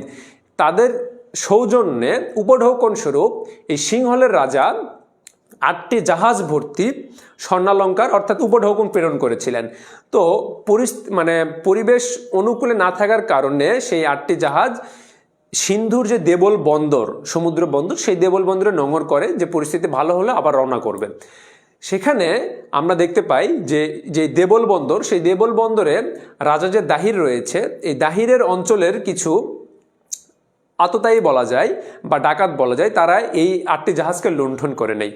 এই খবর যখন হাজ্জাজ বিন ইউসুফের কাছে মানে যায়, হাজ্জাজ বিন ইউসুফ রাজা দাহিরের কাছে পত্র লিখে, আপনি যারা এই জাহাজগুলো লুণ্ঠন করেছে তাদেরকে আমাদের হস্তগত করে দেন। কিন্তু রাজা দাহির এখানে মানে অস্বীকার করে যে তাদের হস্তগত করে দেওয়ার যেই মানে পদ্ধতি, এতে রাজা দাহির অস্বীকার করে। এতে খলিফা ওয়ালিদের অনুমতি নিয়ে হাজ্জাজ বিন ইউসুফ এখানে পরপর 2বার অভিযান পরিচালনা করে এবং এই 2বার অভিযান করলে মানে প্রথমত যে 2বার অভিযান পরিচালনা করেন, এই 2বার অভিযান পরিচালনায় ব্যর্থ হন এবং পরবর্তীতে সর্বশেষ 712 খ্রিস্টাব্দে পূর্বাঞ্চলের যে শাসক ছিল হাজ্জাজ বিন ইউসুফ তার ভাতুষ পুত্র এবং জামাতা মোহাম্মদ বিন কাসিমকে প্রেরণ করেন। এই মোহাম্মদ বিন কাসিম সিন্ধুর যেই রাজা ছিল রাজা দাহির, এই রাজা দাহিরের সাথে সমর যুদ্ধে লিপ্ত হন এবং রাজা দাহিরকে পরাজিত করেন। রাজা দাহির মৃত্যুবরণ করেন এবং রাজা দাহিরের যে স্ত্রী তার নাম ছিল হচ্ছে রানীবাই। হ্যাঁ, রানীবাই, সে কি করে? সে হচ্ছে আত্মহুতি দেয়। এটাকে তারা হচ্ছে জৌহর ব্রত বলে, অর্থাৎ মানে সাম্রাজ্য যখন ডুবে গেছে তখন অন্য কারো অধীনস্থ তারা হতে চায় না। সেই জায়গা থেকে মানে প্রজ্বলিত অগ্নিকুণ্ডে নিজেই নিক্ষিপ্ত হয়ে আত্মহুতি দান করে। তো দেখেন, এই আলোচনাটাই মূলত এই মানে পুরোপুরি যে স্লাইডের হচ্ছে সারাংশ আপনাদেরকে বলে দিয়েছি। এখন স্লাইড জাস্ট আপনাদেরকে দেখাই দিব। মানে সিংহলের রাজা 8টি উপঢৌকনপূর্ণ জাহাজ খলিফা ওয়ালিদ এবং হাজ্জাজ বিন ইউসুফের উদ্দেশ্যে প্রেরণ করলে সিন্ধুর দেবল বন্দরে জলদস্যু দ্বারা মানে 8টি জাহাজ লুণ্ঠন হয়। তারপর কি হয়? হাজ্জাজ রাজা দাহিরের কাছে প্রতিকার চাইলে তিনি দাবি প্রত্যাখ্যান করেন। দাহিরের উদ্ধত আচরণ, মানে দাহিরের যে উদ্ধতপূর্ণ আচরণ, এই আচরণে ক্ষুব্ধ হয়ে হাজ্জাজ বিন ইউসুফ সিন্ধু অভিযানের সিদ্ধান্ত নেন। এর প্রেক্ষিতে সিন্ধুর অভিযান ঘটে। এখন সিন্ধু অভিযানের, আচ্ছা বুঝি নাই, কষ্ট করে লাইনটা আবার বুঝেন। আচ্ছা, কোন লাইনটা বোঝেন নাই এটা তো আমি বুঝতেছি না। দ্বিতীয়বার অভিযান করেন, ওকে, মানে মূলত প্রথম 2বার 2জন যেই সিন্ধু অভিযানেটা বললাম, প্রথম 2বার 2জন সেনাপতির আন্ডারে অভিযান প্রেরণ করেন, কিন্তু তারা সেইভাবে সফল হতে পারে নাই। এরপরে তিনি হাজ্জাজ বিন ইউসুফ তার নিজের জামাতা এবং ভ্রাতুষ্পুত্র অর্থাৎ ভাতিজা এই মোহাম্মদ বিন কাসেম, মাত্র 17 বছর বয়সের টকবগে যুবক মোহাম্মদ বিন কাসেমকে রাজা দাহিরের বিরুদ্ধে যুদ্ধ করার জন্য খলিফা ওয়ালিদের অনুমতি নিয়ে, কারণ তৎকালীন ইসলামী খিলাফতের শাসক ছিল খলিফা ওয়ালিদ এবং পূর্বাঞ্চলের শাসক অর্থাৎ এই যে পারস্য অঞ্চল, এটা শাসক ছিল হচ্ছে হাজ্জাজ বিন ইউসুফ। সেহেতু হাজ্জাজ বিন ইউসুফ যেহেতু অন্য একটা দেশে মানে যুদ্ধ অভিযান পরিচালনা করবেন, অবশ্যই কার অনুমতি নিতে হবে?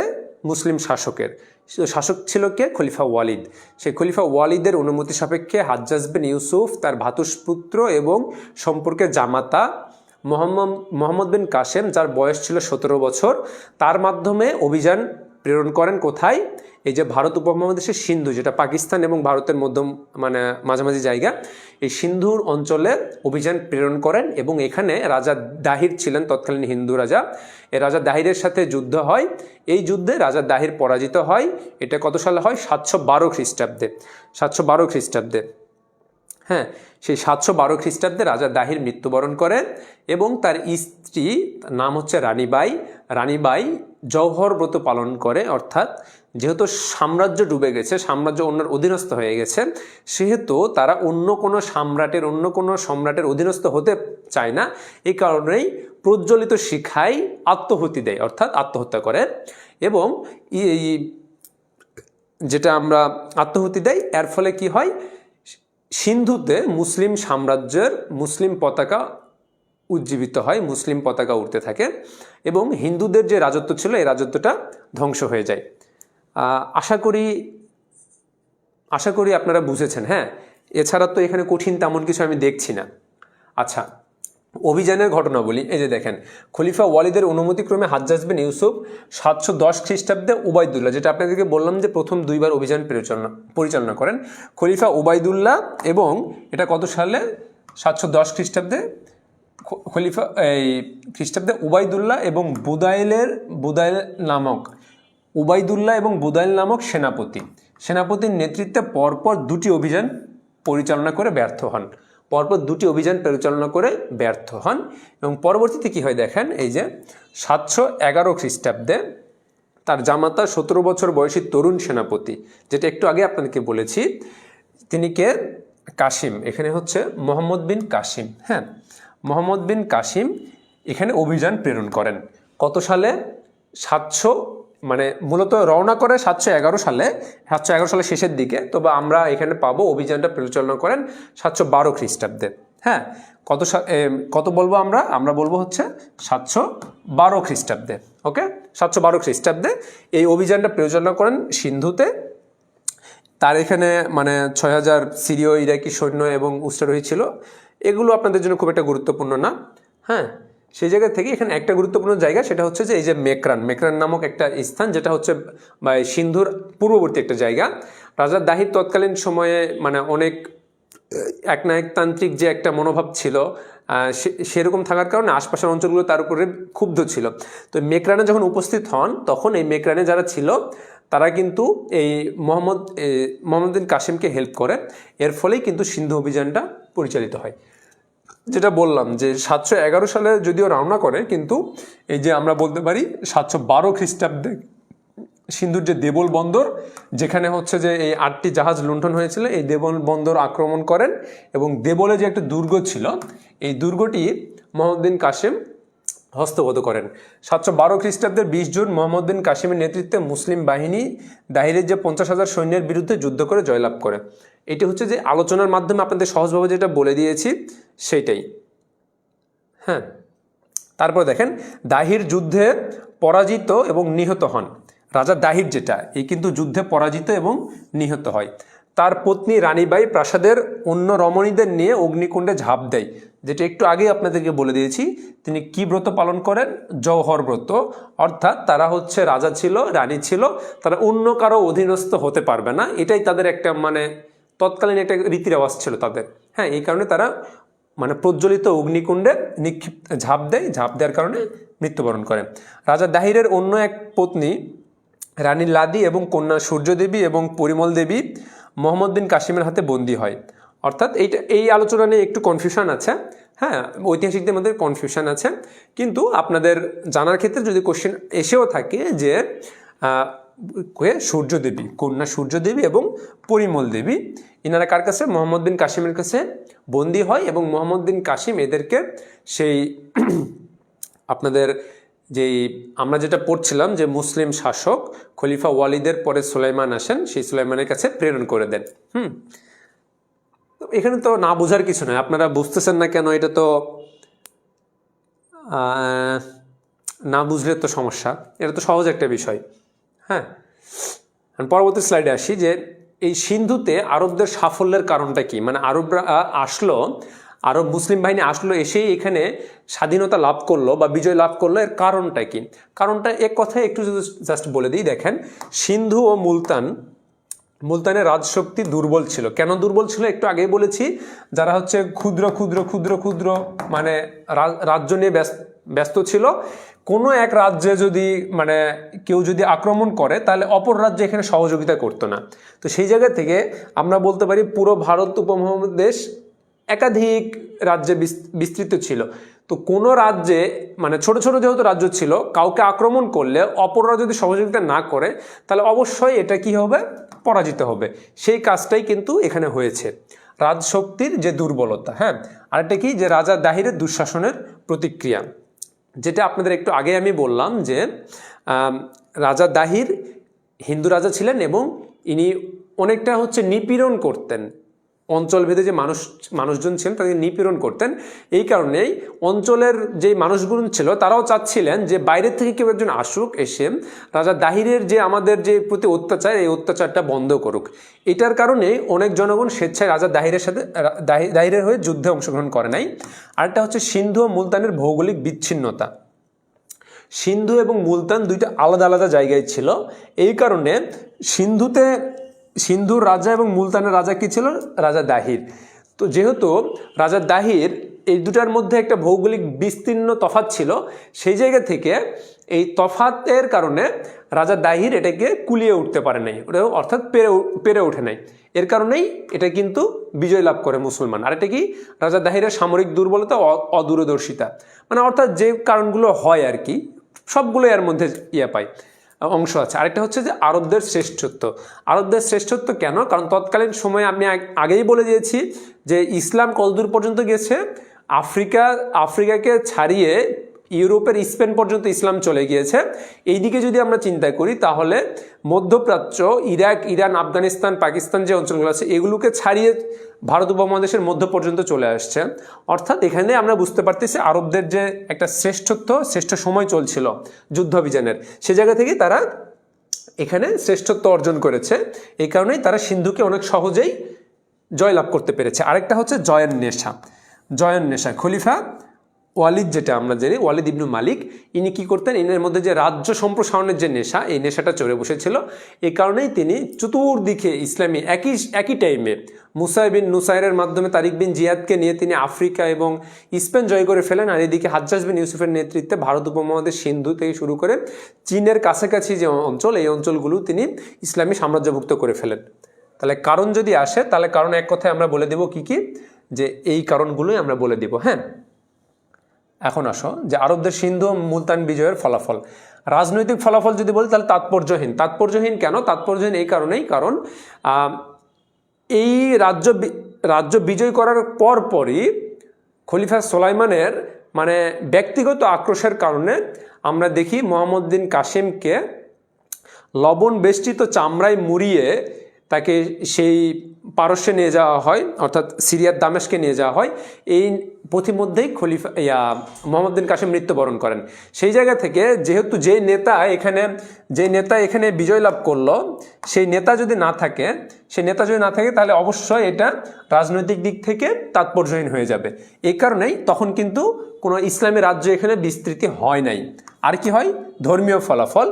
ধর্মীয় ফলাফলটা আমরা এতটুকুই বলতে পারি যে ভারত উপমহাদেশে যে হিন্দু সাম্রাজ্য ছিল, সেই হিন্দু সাম্রাজ্যে মুসলমানদের ইসলামের যে বীজ বপন হয়, হ্যাঁ, বীজ বপিত হয়। এটা রোপণ হবে না, আসলে হচ্ছে মানে বৃক্ষর ক্ষেত্রে রোপণ হয় আর বীজের ক্ষেত্রে বপন হয়। এখানে স্লাইডে ভুল আসছে, বীজ বপিত হয়। হ্যাঁ, তাহলে এটা ধর্মীয় দিক থেকে আমরা বলতে পারি এর মাধ্যমে ইসলামী সাম্রাজ্য, ইসলামের দাওয়াত পৌঁছে যায়। আরেকটা কি অর্থনৈতিক ফলাফল। অর্থনৈতিক ফলাফল এই কারণেই, যে সময় এখানে ইসলামী শাসক, ইসলামী মানে সৈন্যরা যখন বিজয় লাভ করেছে, এখানকার যে ধন সম্পদ রয়েছে তারা তো অবশ্যই সেগুলো সেই সিরিয়ার যে দামেস্কে তখন যেই শাসনামল ছিল উমাইয়া, সেখানে নিয়ে যায়। সেদিক থেকে আমরা বলতে পারি অর্থনৈতিক দিক থেকে মুসলমানরা মানে বেনিফিটেড হয়। সামাজিক ফলাফল, সামাজিক দিক থেকে সামাজিক যে কুপ্রথাগুলো ছিল, এই কুপ্রথার মধ্যে ইসলামী যেই প্রথাগুলো ছিল, সাম্যবাদ বা নারী অধিকার বা হচ্ছে যে মানে অযাচিত কাউকে হত্যা করা যাবে না, কারো অধিকার মারা যাবে না, এই অংশগুলো থাকার কারণে সামাজিকভাবে কিন্তু ইসলামের একটা প্রচার প্রসারণ হয়ে যায়। আর সাংস্কৃতিক ফলাফল যদি বলি, এটা সুদূর প্রসারী, কারণ এটা সাংস্কৃতিক অঙ্গনটা তো একদিনে হয় না, এটা ধীরে ধীরে ধীরে ধীরে হয়। সেই জন্য আমরা বলতে পারি সাংস্কৃতিক দিক থেকে এটা একটা সুদূর প্রসারী। আচ্ছা, প্রথম পত্র কিছুই বুঝি না স্যার, প্রথম পত্রের কোনগুলো পড়বো একটু বলে দেন প্লিজ। আচ্ছা, প্রথম পত্রের কিছুই বোঝে না, তাহলে তোমাকে তো বললাম যে কোনো একটা নির্দিষ্ট অধ্যায় পড়তে গেলে তোমরা কিছুই বুঝবে না, অবশ্যই আগের অধ্যায়গুলো তোমাদেরকে পড়তে হবে। তোমাদেরকে যদি এখন বুঝাইতে যাই, তাহলে তোমাদের এই যে ফ্রি ক্লাস, যেটাতে একটা লিমিটেড টাইম আছে, এই লিমিটেশনের মধ্যে প্রথম পত্র কীভাবে বুঝাবো তোমাদেরকে? এখানে আমাদের ফ্রি ক্লাসগুলো দেওয়া আছে, আমাদের পেজে যাবা এবং আমাদের এমনি বনিয়ামের পেজ চলশিখি প্ল্যাটফর্মের পেজে যাবা, ফ্রি ক্লাস দেওয়া আছে প্রথম পত্রের কিছু কিছু, ওখান থেকে তোমরা করে নিতে পারবা। হ্যাঁ, সাফল্যের কারণগুলো আবার বলেন। সাফল্যের কারণগুলো ছিল কতিপয় কারণ, মানে স্বাভাবিকভাবে চিন্তা করো তাহলে বুঝে যাওয়া। কারণগুলো ছিল কীরকম? এখানকার মধ্যে রাজনৈতিক কোনো ঐক্য ছিল না। এই ভারত উপমহাদেশের যে ছোটো ছোটো ছোটো ছোটো ক্ষুদ্র ক্ষুদ্র রাষ্ট্র ছিল, রাজ্য ছিল, এদের মধ্যে কোনো রাজনৈতিক ঐক্য ছিল না। এখানকার রাজা দাহির কি ছিল? রাজা দাহির ছিল মানে একজন, এটাকে কি বলা যায়, একজন মানে প্রকৃত শাসক কি হয়, দয়াশীল হয়, এই দিক থেকে কিন্তু অত্যাচারী শাসক ছিল। সেই কারণে তাকে যখন আক্রমণ করা হয়, তখন চারিপাশের যেই রাজ্যগুলো ছিল তারা তাকে সাহায্য করে নাই। ধর্মীয় দিক থেকে ইসলাম প্রচারের জন্য এবং যেই ইসলামী খিলাফত, উমাইয়া খিলাফতের যে আমরা খলিফা ওয়ালিদ দেখতেছি, তিনি রাজ্য বিস্তারে মানে মগ্ন ছিলেন। সেই জায়গা থেকে তিনি রাজ্য বিস্তারের অংশ হিসাবে এটাকে আক্রমণ করেন। আরেকটা জিনিস কি বলবো আমরা, সেটা হচ্ছে যে পারস্য পর্যন্ত যেহেতু ইসলাম চলে এসেছিল, ইসলামের সীমানার পার্শ্ববর্তী যেহেতু ভারত উপমহাদেশ, আমাদের ভৌগোলিক দিক থেকে যদি পারস্যকে আমরা শত্রুমুক্ত রাখতে চাই, তাহলে অবশ্যই সিন্ধুকে আমাদের অনুগত রাখতে হবে। সেই জায়গা থেকে একটা কারণ। আরেকটা মূলত প্রত্যক্ষ কারণ, সেটা হচ্ছে রাজা দাহির মানে সিংহলের রাজা যখন উপঢৌকন প্রেরণ করে, সেই উপঢৌকন যখন রাজা দাহিরের সিন্ধুর দেবল বন্দরে লুণ্ঠিত হয়, তখন হাজ্জাজ বিন ইউসুফ কি করেন, ওনাকে বলেন যে এটার একটা প্রতিকার দেন এবং যারা এখানে মানে লুণ্ঠন করেছে তাদেরকে আমাদের হস্তগত করে দেন, সম্পদগুলো আমাদেরকে দেন। রাজা দাহির এখানে অস্বীকৃতি জানায়। এই অস্বীকৃতির কারণে, রাজা দাহিরের ঔদ্ধত্যপূর্ণ আচরণের কারণে এই সিন্ধু অভিযানটা পরিচালিত হয়। তাহলে কারণগুলো মোটামুটি এগুলোই। হ্যাঁ, আচ্ছা, তাহলে আশা করি এটা বুঝে গেছেন। এখন দেখেন যে গজনীর সুলতান মাহমুদ, আমরা কিন্তু একটা অংশ পড়ে নিয়েছি সিন্ধু মুলতান বিজয়, এরপরে পড়বো আমরা গজনীর সুলতান মাহমুদ যিনি এসেছেন, গজনীর যে মানে গজনী বংশ বা গজনীর যে শাসন কার্য, এই গজনীর ভৌগোলিক অবস্থানটা হচ্ছে বর্তমানে যে আফগানিস্তান, অর্থাৎ ভারত উপমহাদেশের যে পশ্চিম উত্তরাঞ্চল যেটা, সেটা হচ্ছে আফগানিস্তান, এবং পশ্চিমে পাকিস্তানের পরে আফগানিস্তান। এই আফগানিস্তান অঞ্চলেই কিন্তু আমরা যেই মানে গুজরাট যেটা দেখি, এই গুজরাটের পাশেই, হ্যাঁ পাঞ্জাবের পার্শ্ববর্তী হচ্ছে এই গজনী অঞ্চলটা, যেটা আফগানিস্তান এবং পাকিস্তানের অন্তর্ভুক্ত। সেখানে দেখেন গজনী যে শাসন কার্য, গজনী যে মানে বংশ, যে শাসক বংশ, এটার আমরা একাধিকবার কোশ্চিন আসছে। হ্যাঁ, অবশ্যই এটা আপনার মাথায় রাখবেন। এই গজনীর যে গজনী বংশের যে প্রতিষ্ঠাতা, তিনি ছিলেন সবুক্তগিন। আমরা যে সুলতান মাহমুদ পড়তেছি, এই সুলতান মাহমুদের পিতা হচ্ছেন এই সবুক্তগিন। হ্যাঁ, তিনি কি করেন, গজনীতে তিনি স্বাধীন, স্থায়ী, সুষ্ঠু রাষ্ট্র ব্যবস্থা গড়ে তোলার একটা অভিপ্রায় ব্যক্ত করেন। কোথায় গজনি, কোথায় বললাম? গজনি হচ্ছে আফগানিস্তান এবং পাকিস্তানের একদম কাছাকাছি একটা অংশ, যেটা হচ্ছে ভারতের যদি আমরা ম্যাপ দেখি, ম্যাপের এই উপর অংশ আমরা পাঞ্জাব পাবো, এই পাঞ্জাবের একদম নিকটবর্তী জায়গা হচ্ছে এই গজনি। হ্যাঁ, তিনি কি করেন? এই সবুক্তগিন কি করেন দেখেন, 977 খ্রিস্টাব্দে গজনির সিংহাসনে আরোহণ করেন, এটাকে সবুক্তগিন, এবং 20 বছর রাজত্ব পরিচালনা করেন। 997 খ্রিস্টাব্দে মৃত্যুবরণ করেন। এই 997 খ্রিস্টাব্দে মৃত্যুবরণ করেন। তৎকালীন পাঞ্জাবের যে রাজা ছিল, সেই রাজার কাছে যুদ্ধে পরাজিত হয়ে মৃত্যুবরণ করেন। মৃত্যুর পূর্বে তার পুত্র ইসমাইলকে, আমরা যদি বলি এই যে সবুক্তগিনের 2জন পুত্র ছিল, একটা হচ্ছে পুত্র ইসমাইল, আরেকটা হচ্ছে সুলতান মাহমুদ। হ্যাঁ, সবুক্তগিনের 2জন পুত্র ছিল, একটা হচ্ছে ইসমাইল, একটা হচ্ছে সুলতান মাহমুদ। তো মৃত্যুর পূর্বে তার জ্যেষ্ঠ পুত্র ইসমাইলকে উত্তরাধিকার নিযুক্ত করেন। এটা কে করেন? সবুক্তগিন, গজনি বংশের প্রতিষ্ঠাতা সবুক্তগিন। তিনি কি করেন? এই উত্তরাধিকার নিযুক্ত করেন কাকে? তার বড় পুত্র ইসমাইলকে। কিন্তু তার জ্যেষ্ঠ পুত্র যে ছিল সুলতান মাহমুদ, তিনি এটাকে গ্রহণ করতে পারেন নাই, এবং তিনি অনেকটা হচ্ছে তরুণ ছিলেন, অনেকটা উদ্দীপ্ত ছিলেন। এর ফলে কি হয়, যে এই সুলতান মাহমুদ কি করেন? 997 খ্রিস্টাব্দে তার ভাই ইসমাইলকে কারারুদ্ধ করেন। অর্থাৎ সবুক্তগিরের যে বড় ছেলে, 2 ছেলে, একটা হচ্ছে ইসমাইল, আরেকটা হচ্ছে কে? একটা হচ্ছে সুলতান মাহমুদ। সবুক্তগিন যখন মারা যাওয়ার পূর্বে তার পরবর্তী শাসক নিযুক্ত করে যান তার বড় ছেলে ইসমাইলকে, এই উত্তরাধিকার মনোনীত করে যান। কিন্তু তার জ্যেষ্ঠ পুত্র হচ্ছে সুলতান মাহমুদ এটা মেনে নিতে পারেন নাই। এই মেনে নিতে না পারার কারণে তিনি কি করেন? 997 খ্রিস্টাব্দে তার ভাইয়ের বিরুদ্ধে অভিযান পরিচালনা করে তাকে কারারুদ্ধ করেন। কারারুদ্ধ করার পরে 26 বছর বয়সে সুলতান মাহমুদ গজনির সিংহাসনে আরোহণ করেন। কত বছর বয়সে? 26 বছর বয়সে। এটা আমরা 27 বছর বয়সে আমরা পাবো। তারপরে দেখেন যে আমাদের যে মূল আলোচনা, এই যে 1000 থেকে 1027 খ্রিস্টাব্দ, 1000 থেকে 1027 খ্রিস্টাব্দ পর্যন্ত এই শাসনামলে তিনি ছিলেন। ইভেন এই শাসনামলে তিনি এই ভারত উপমহাদেশকে তিনি 17 বার আক্রমণ করেন এবং 17 বারই বিজয় লাভ করেছেন। এই কারণে তিনি কিন্তু 17 বার বিজয় লাভ করেছেন। এই কারণেই এই যে সুলতান মাহমুদকে ভারতের নেপোলিয়ান বলা হয়। নেপোলিয়ান বলা হয়। আপনারা এটা একটু মাথায় রাখবেন।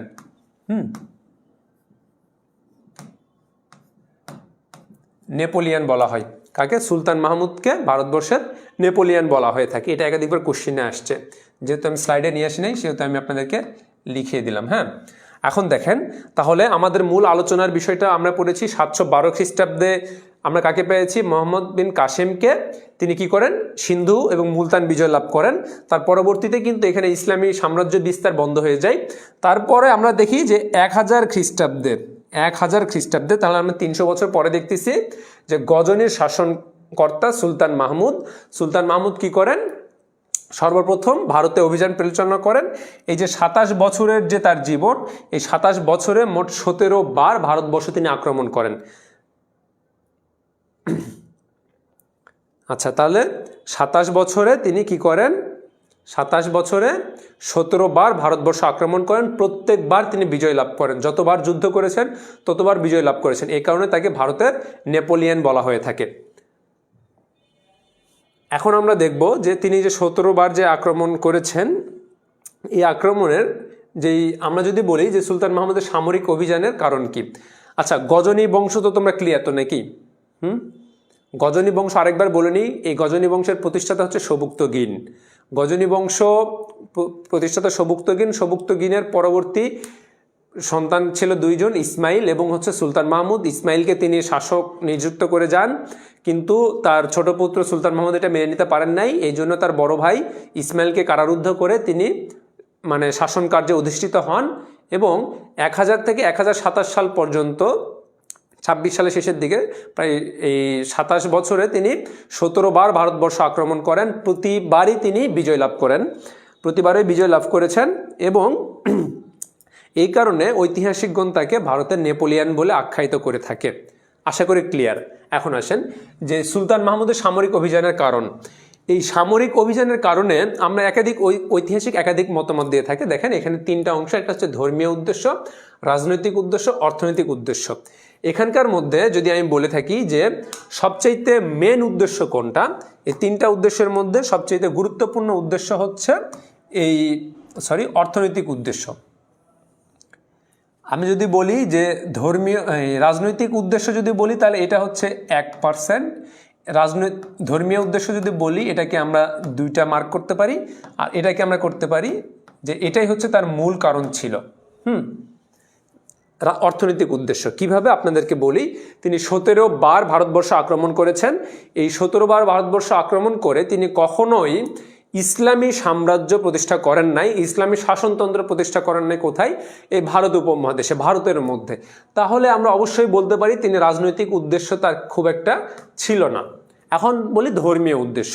ধর্মীয় উদ্দেশ্য তার মুখ্য উদ্দেশ্য ছিল না, কারণ হচ্ছে ধর্মীয় উদ্দেশ্য যেহেতু থাকতোই, তাহলে যখনই তিনি বিজয় লাভ করেছেন এই অঞ্চলকে তিনি মুসলিম অধ্যুষিত অঞ্চল হিসেবে ঘোষণা করতেন, এখানে তিনি একজন শাসক নিযুক্ত করতেন, ইভেন এখানে মুসলিম শাসন কার্য পরিচালনা করতেন। কিন্তু 17 বারের অভিযানের কোনো বারই তাকে আমরা এই কাজটা করতে দেখি নাই। এই কারণে আমরা বলতে পারি যে তার ধর্মীয় উদ্দেশ্য খুব একটা ছিল না। তাহলে মূল উদ্দেশ্য কি ছিল? মূল উদ্দেশ্য ছিল অর্থনৈতিক উদ্দেশ্য। কেননা তিনি যেই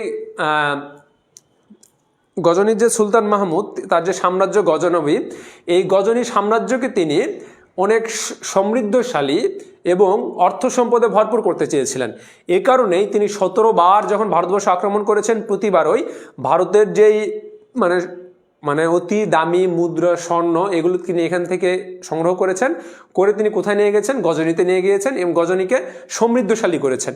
এই কারণে আমরা কিন্তু স্পষ্ট ভাষায় বলতে পারি যে সুলতান মাহমুদের যে সামরিক অভিযান তার মূল কারণ হচ্ছে অর্থনৈতিক উদ্দেশ্য।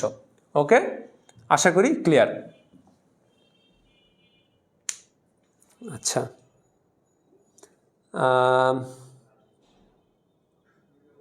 আপনারা বুঝতেছেন তো? একটু জানাবেন, ঠিক আছে? যেহেতু আমি একে একে বলে যাচ্ছি, সময় একেবারেই সংকীর্ণ, আর একেবারেই কম সময়, সেহেতু আর বেশি সময় নিব না, জাস্ট হচ্ছে আপনাদেরকে স্লাইড একটু পড়ায় শেষ করে দিব। দেখেন, সুলতান মাহমুদ যে অভিযানসমূহ পরিচালনা করেছেন এটা দেখেন যে সীমান্তবর্তী শহর ও দুর্গ দখল, রাজা জয়পালের বিরুদ্ধে অভিযান। আমি যেটা বললাম যে সবুক্তগিন যে মৃত্যুবরণ করেন, এই সবুক্তগিন মৃত্যুবরণ কার কারণে করেন? এই যে রাজা জয়পালের বিরুদ্ধে, এই রাজা জয়পালের কারণে, জয়পালের সাথে যুদ্ধের কারণে এই সবুক্তগিন মৃত্যুবরণ করেন। এই কারণে এই সবুক্তগিন যখন রাজা জয়পালের মৃত্যুবরণ করেন, তার ছেলে সুলতান মাহমুদ যখন অভিযান পরিচালনা করেন, সর্বপ্রথম অভিযান পরিচালনা করেন তিনি 1000 খ্রিস্টাব্দে। তিনি সীমান্তবর্তী শহর ও দুর্গ দখল করেন, তার যেই গজনবীর যে সীমান্তবর্তী শহর, এখানকার দুর্গ দখল করেন। এবং রাজা জয়পালের সাথে যুদ্ধে যখন তিনি ব্যর্থ হন, রাজা জয়পাল যখন যুদ্ধে ব্যর্থ হন, সুলতান মাহমুদ বিজিত হয়, তিনি যে ব্যর্থ হয়েছেন এই গ্লানিটা তিনি নিতে পারেন না রাজা জয়পাল। কারণ সুলতান মাহমুদের পিতা তার কাছে হেরে গিয়ে কিন্তু মৃত্যুবরণ করেছেন। এই ক্ষেত্রে রাজা জয়পাল যে হেরে গিয়েছে তার ছেলের কাছে, এটা তিনি খুব ভালোভাবে নিতে পারেন না। এর ফলে কি হয়?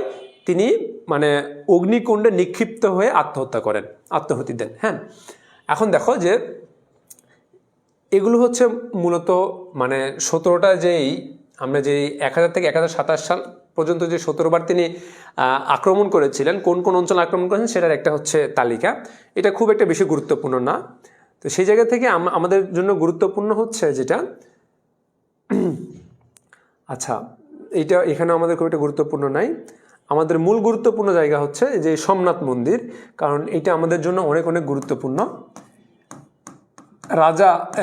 সুলতান মাহমুদ যখন প্রতি বছরই আক্রমণ করছে ভারত উপমহাদেশ, ভারতকে, তখন এই ভারতের যারা ছিল, হিন্দু ছিল, তাদের এটা কিন্তু অনেকটা একটা কষ্টের কারণ হয়ে দাঁড়ায় এবং চ্যালেঞ্জিং হয়ে দাঁড়ায় যে যখনই সুলতান মাহমুদ আসছে তখনই তিনি রাজ্য জয় করতেছেন এবং রাজ্যের সমস্ত সম্পদ নিয়ে গজনবীতে চলে যাচ্ছেন। এই কারণে কি হয় যে দেখো যে এই সোমনাথ মন্দির এটা কোথায়? এটা রাজস্থানের একটা গুরুত্বপূর্ণ জায়গা। এইখানে কি করে? এইখানে তৎকালীন যে পুরোহিতরা রয়েছিল এবং ব্রাহ্মণরা রয়েছিল, এই ব্রাহ্মণরা কি করে? এখানে প্রায় বিশাল একটা মন্দির ছিল। এই মন্দিরে 1000 ব্রাহ্মণ ছিল যারা পূজা অর্চনা করত এবং প্রায় 500-র মতো নর্তকী ছিল যারা সবসময় নৃত্য করত তাদের দেবদেবীর সামনে। তাহলে চিন্তা করো এটা কত বড় একটা এটা কত বড় একটা আমাদের মানে তাদের জন্য গুরুত্বপূর্ণ একটা মন্দির ছিল। ইভেন তারা যখন এই মন্দিরকে চতুর্দিক থেকে যখন দেখলো যে আলাদা আলাদা রাজ্য, যখনই সুলতান মাহমুদ যাচ্ছে তখনই কি করছে, রাজ্য বিস্তার করছে, সম্পদ নিয়ে চলে আসছে, তারা তখন কি করলো, আলাদা আলাদা রাজ্যের যে রাজা ছিল তারা তাদের সম্পদগুলো সোমনাথ মন্দিরে নিয়ে এসে রাখলো। রাখার ফলে তারা চ্যালেঞ্জ জানাইলো, এক ধরনের উদ্ধত্তপূর্ণ চ্যালেঞ্জ জানালো, যেহেতু এখানে 3000 কর্মী ছিল সব সময়ের জন্য, হ্যাঁ, তো সেহেতু তারা চ্যালেঞ্জ জানালো যে সুলতান মাহমুদ কোনোভাবেই এই সোমনাথ মন্দির আক্রমণ করে বিজয় লাভ করতে পারবে না। এর ফলে কি হলো আমরা দেখব 26 সালে, এই যে 1026 সালে 16তম অভিযান এইটা, হ্যাঁ, এই যে 16তম অভিযান, এই 16তম অভিযানে 1026 খ্রিস্টাব্দে সুলতান মাহমুদ এই আমাদের সোমনাথ মন্দির আক্রমণ করার পরে এখানে তিনি একটা মানে রক্তক্ষয়ী এক যুদ্ধ হয়। এই যুদ্ধের মাধ্যমে তিনি সোমনাথ মন্দিরের যে ভিতরে যে মূর্তিগুলো ছিল এগুলো সব ভেঙে ফেলে দেন, এবং এখান থেকে যে সম্পদগুলো ছিল, এখানে প্রচুর পরিমাণে সম্পদ ছিল, হ্যাঁ, দিনার থেকে শুরু করে স্বর্ণ রৌপ্য যে সম্পদগুলো ছিল, এই সব সম্পদগুলো তিনি নিয়ে গজনীতে চলে যান। দেখো, সোমনাথ মন্দিরটি গুজরাটে অবস্থান ছিল, যেটা তোমাদের একটু আগেই বললাম। আমি রাজস্থান বলেছি, এটা আমার বলতে ভুল হয়েছে। হ্যাঁ, কাথিওয়ারার পশ্চিম উপকূলে অবস্থিত ছিল এই সোমনাথ মন্দির। এটা সবচেয়ে গুরুত্বপূর্ণ, কারণ এখান থেকেই তিনি সবচেয়ে বেশি সম্পদ অর্জন করেন, যেটা তিনি নিয়ে কোথায় চলে যান, গজনীতে চলে যান। এখন দেখো, আচ্ছা, এটা আমাদের খুব একটা বেশি গুরুত্বপূর্ণ না। আমাদের গুরুত্বপূর্ণ হচ্ছে যে সুলতান মাহমুদের যে সাফল্যের পিছনে কারণ কি। কারণ হচ্ছে একটাই, যেটা তোমাদেরকে এই মোহাম্মদ বিন কাসিমের ক্ষেত্রে যেটা বলেছি সেটাই দেখা যায়, রাজনৈতিক ক্ষেত্রে দুর্বলতা, যেটা নিজেদের মধ্যে রাজনৈতিক ঐক্য ছিল না। আর সুলতান মাহমুদের ঐক্যবদ্ধ সেনাবাহিনী, সুলতান মাহমুদের ওখানে যেমন মোহাম্মদ বিন কাসিমের মুসলিম ঐক্যবদ্ধ সেনাবাহিনী ছিল, এখানেও ঠিক তেমন সুলতান মাহমুদের ঐক্যবদ্ধ সেনাবাহিনী ছিল। আরেকটা ছিল যে ভারতীয়দের ধর্মীয় কুসংস্কার এবং পারস্পরিক যে একটা পারস্পরিক কোন্দল, যেটা রাজনৈতিক যে দুর্বলতা যেটা বলেছি এটারই একটা অংশ, পারস্পরিক দুর্বলতা এবং সুলতান মাহমুদের রণকৌশল। তিনি কি করেছেন দেখো, সুলতান মাহমুদ কিন্তু একাধিক কৌশল অবলম্বন করে তিনি এই ভারত উপমহাদেশে একাধিকবার অভিযান পরিচালনা করেছেন। ভারতীয়দের সনাতন যুদ্ধ কৌশল এবং বিশৃঙ্খল সেনাবাহিনী, ভারতীয়দের ধর্মীয় দিক থেকে তাদের মধ্যে একটা সম্প্রীতি ছিল না, তাদের মধ্যে একটা ঐক্যবদ্ধ ছিল না, কারণ ধর্মীয় দিক থেকে তাদের মধ্যে একটা জাতি শ্রেণী বৈষম্য ছিল, কিন্তু মুসলিমদের মধ্যে এটা ছিল না। সেই জায়গা থেকে মুসলিম বাহিনীরা ঐক্যবদ্ধ ছিল, শক্তিশালী ছিল। হ্যাঁ, এই কারণেই সুলতান মাহমুদ অতি সহজেই ভারত উপমহাদেশ 17 বার আক্রমণ করে 17 বারই তিনি জয়লাভ করেন। আচ্ছা, সুলতান মাহমুদের ভারত অভিযানের ফলাফল, এটা যদি এক কথায় বলি, রাজনৈতিক কোনো ফলাফল ঘটে নাই, কারণ তিনি কোনো জায়গাতেই তিনি ইসলাম প্রচার করেন নাই, মানে ইসলামী শাসন ব্যবস্থা কায়েম করেন নাই। এই কারণে বলতে পারি রাজনৈতিক ফলাফল মানে শূন্যের কোঠায়। অর্থনৈতিক ফলাফল যদি বলি, অর্থনৈতিক ফলাফলের দিক থেকে তিনি গজনীতে তিনি বিশাল সাম্রাজ্য তৈরি করেন। তারপরে যদি ধর্মীয় ফলাফল কি হতে পারে? ধর্মীয় ফলাফল হতে পারে এরকম যে তিনি যে অঞ্চলগুলোতে, রাজ্যগুলোতে তিনি যে অভিযান পরিচালনা করেছেন, সেই জায়গাতে যেহেতু তিনি বিজয় লাভ করেছেন, অর্থাৎ বিজয়ী মুসলিমদের ধর্মপ্রচারটা সেই জায়গাতে হয়ে গিয়েছে।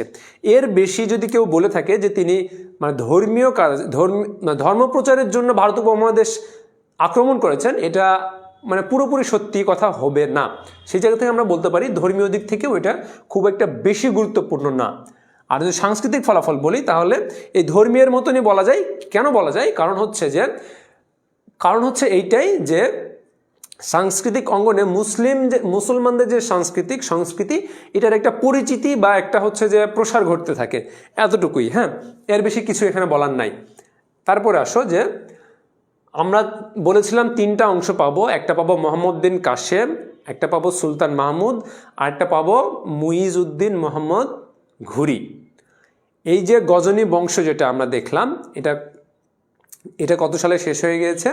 এই গজনী বংশ কিন্তু গজনী বংশের সর্বশেষ যিনি ছিলেন তাকেই এই যে ঘুরি বংশের প্রতিষ্ঠাতা মুইজউদ্দিন মোহাম্মদ ঘুরি, হ্যাঁ, এই যে মুইজউদ্দিন মোহাম্মদ ঘুরি বংশের প্রতিষ্ঠাতা, ইনি গজনী বংশের শেষ সম্রাটকে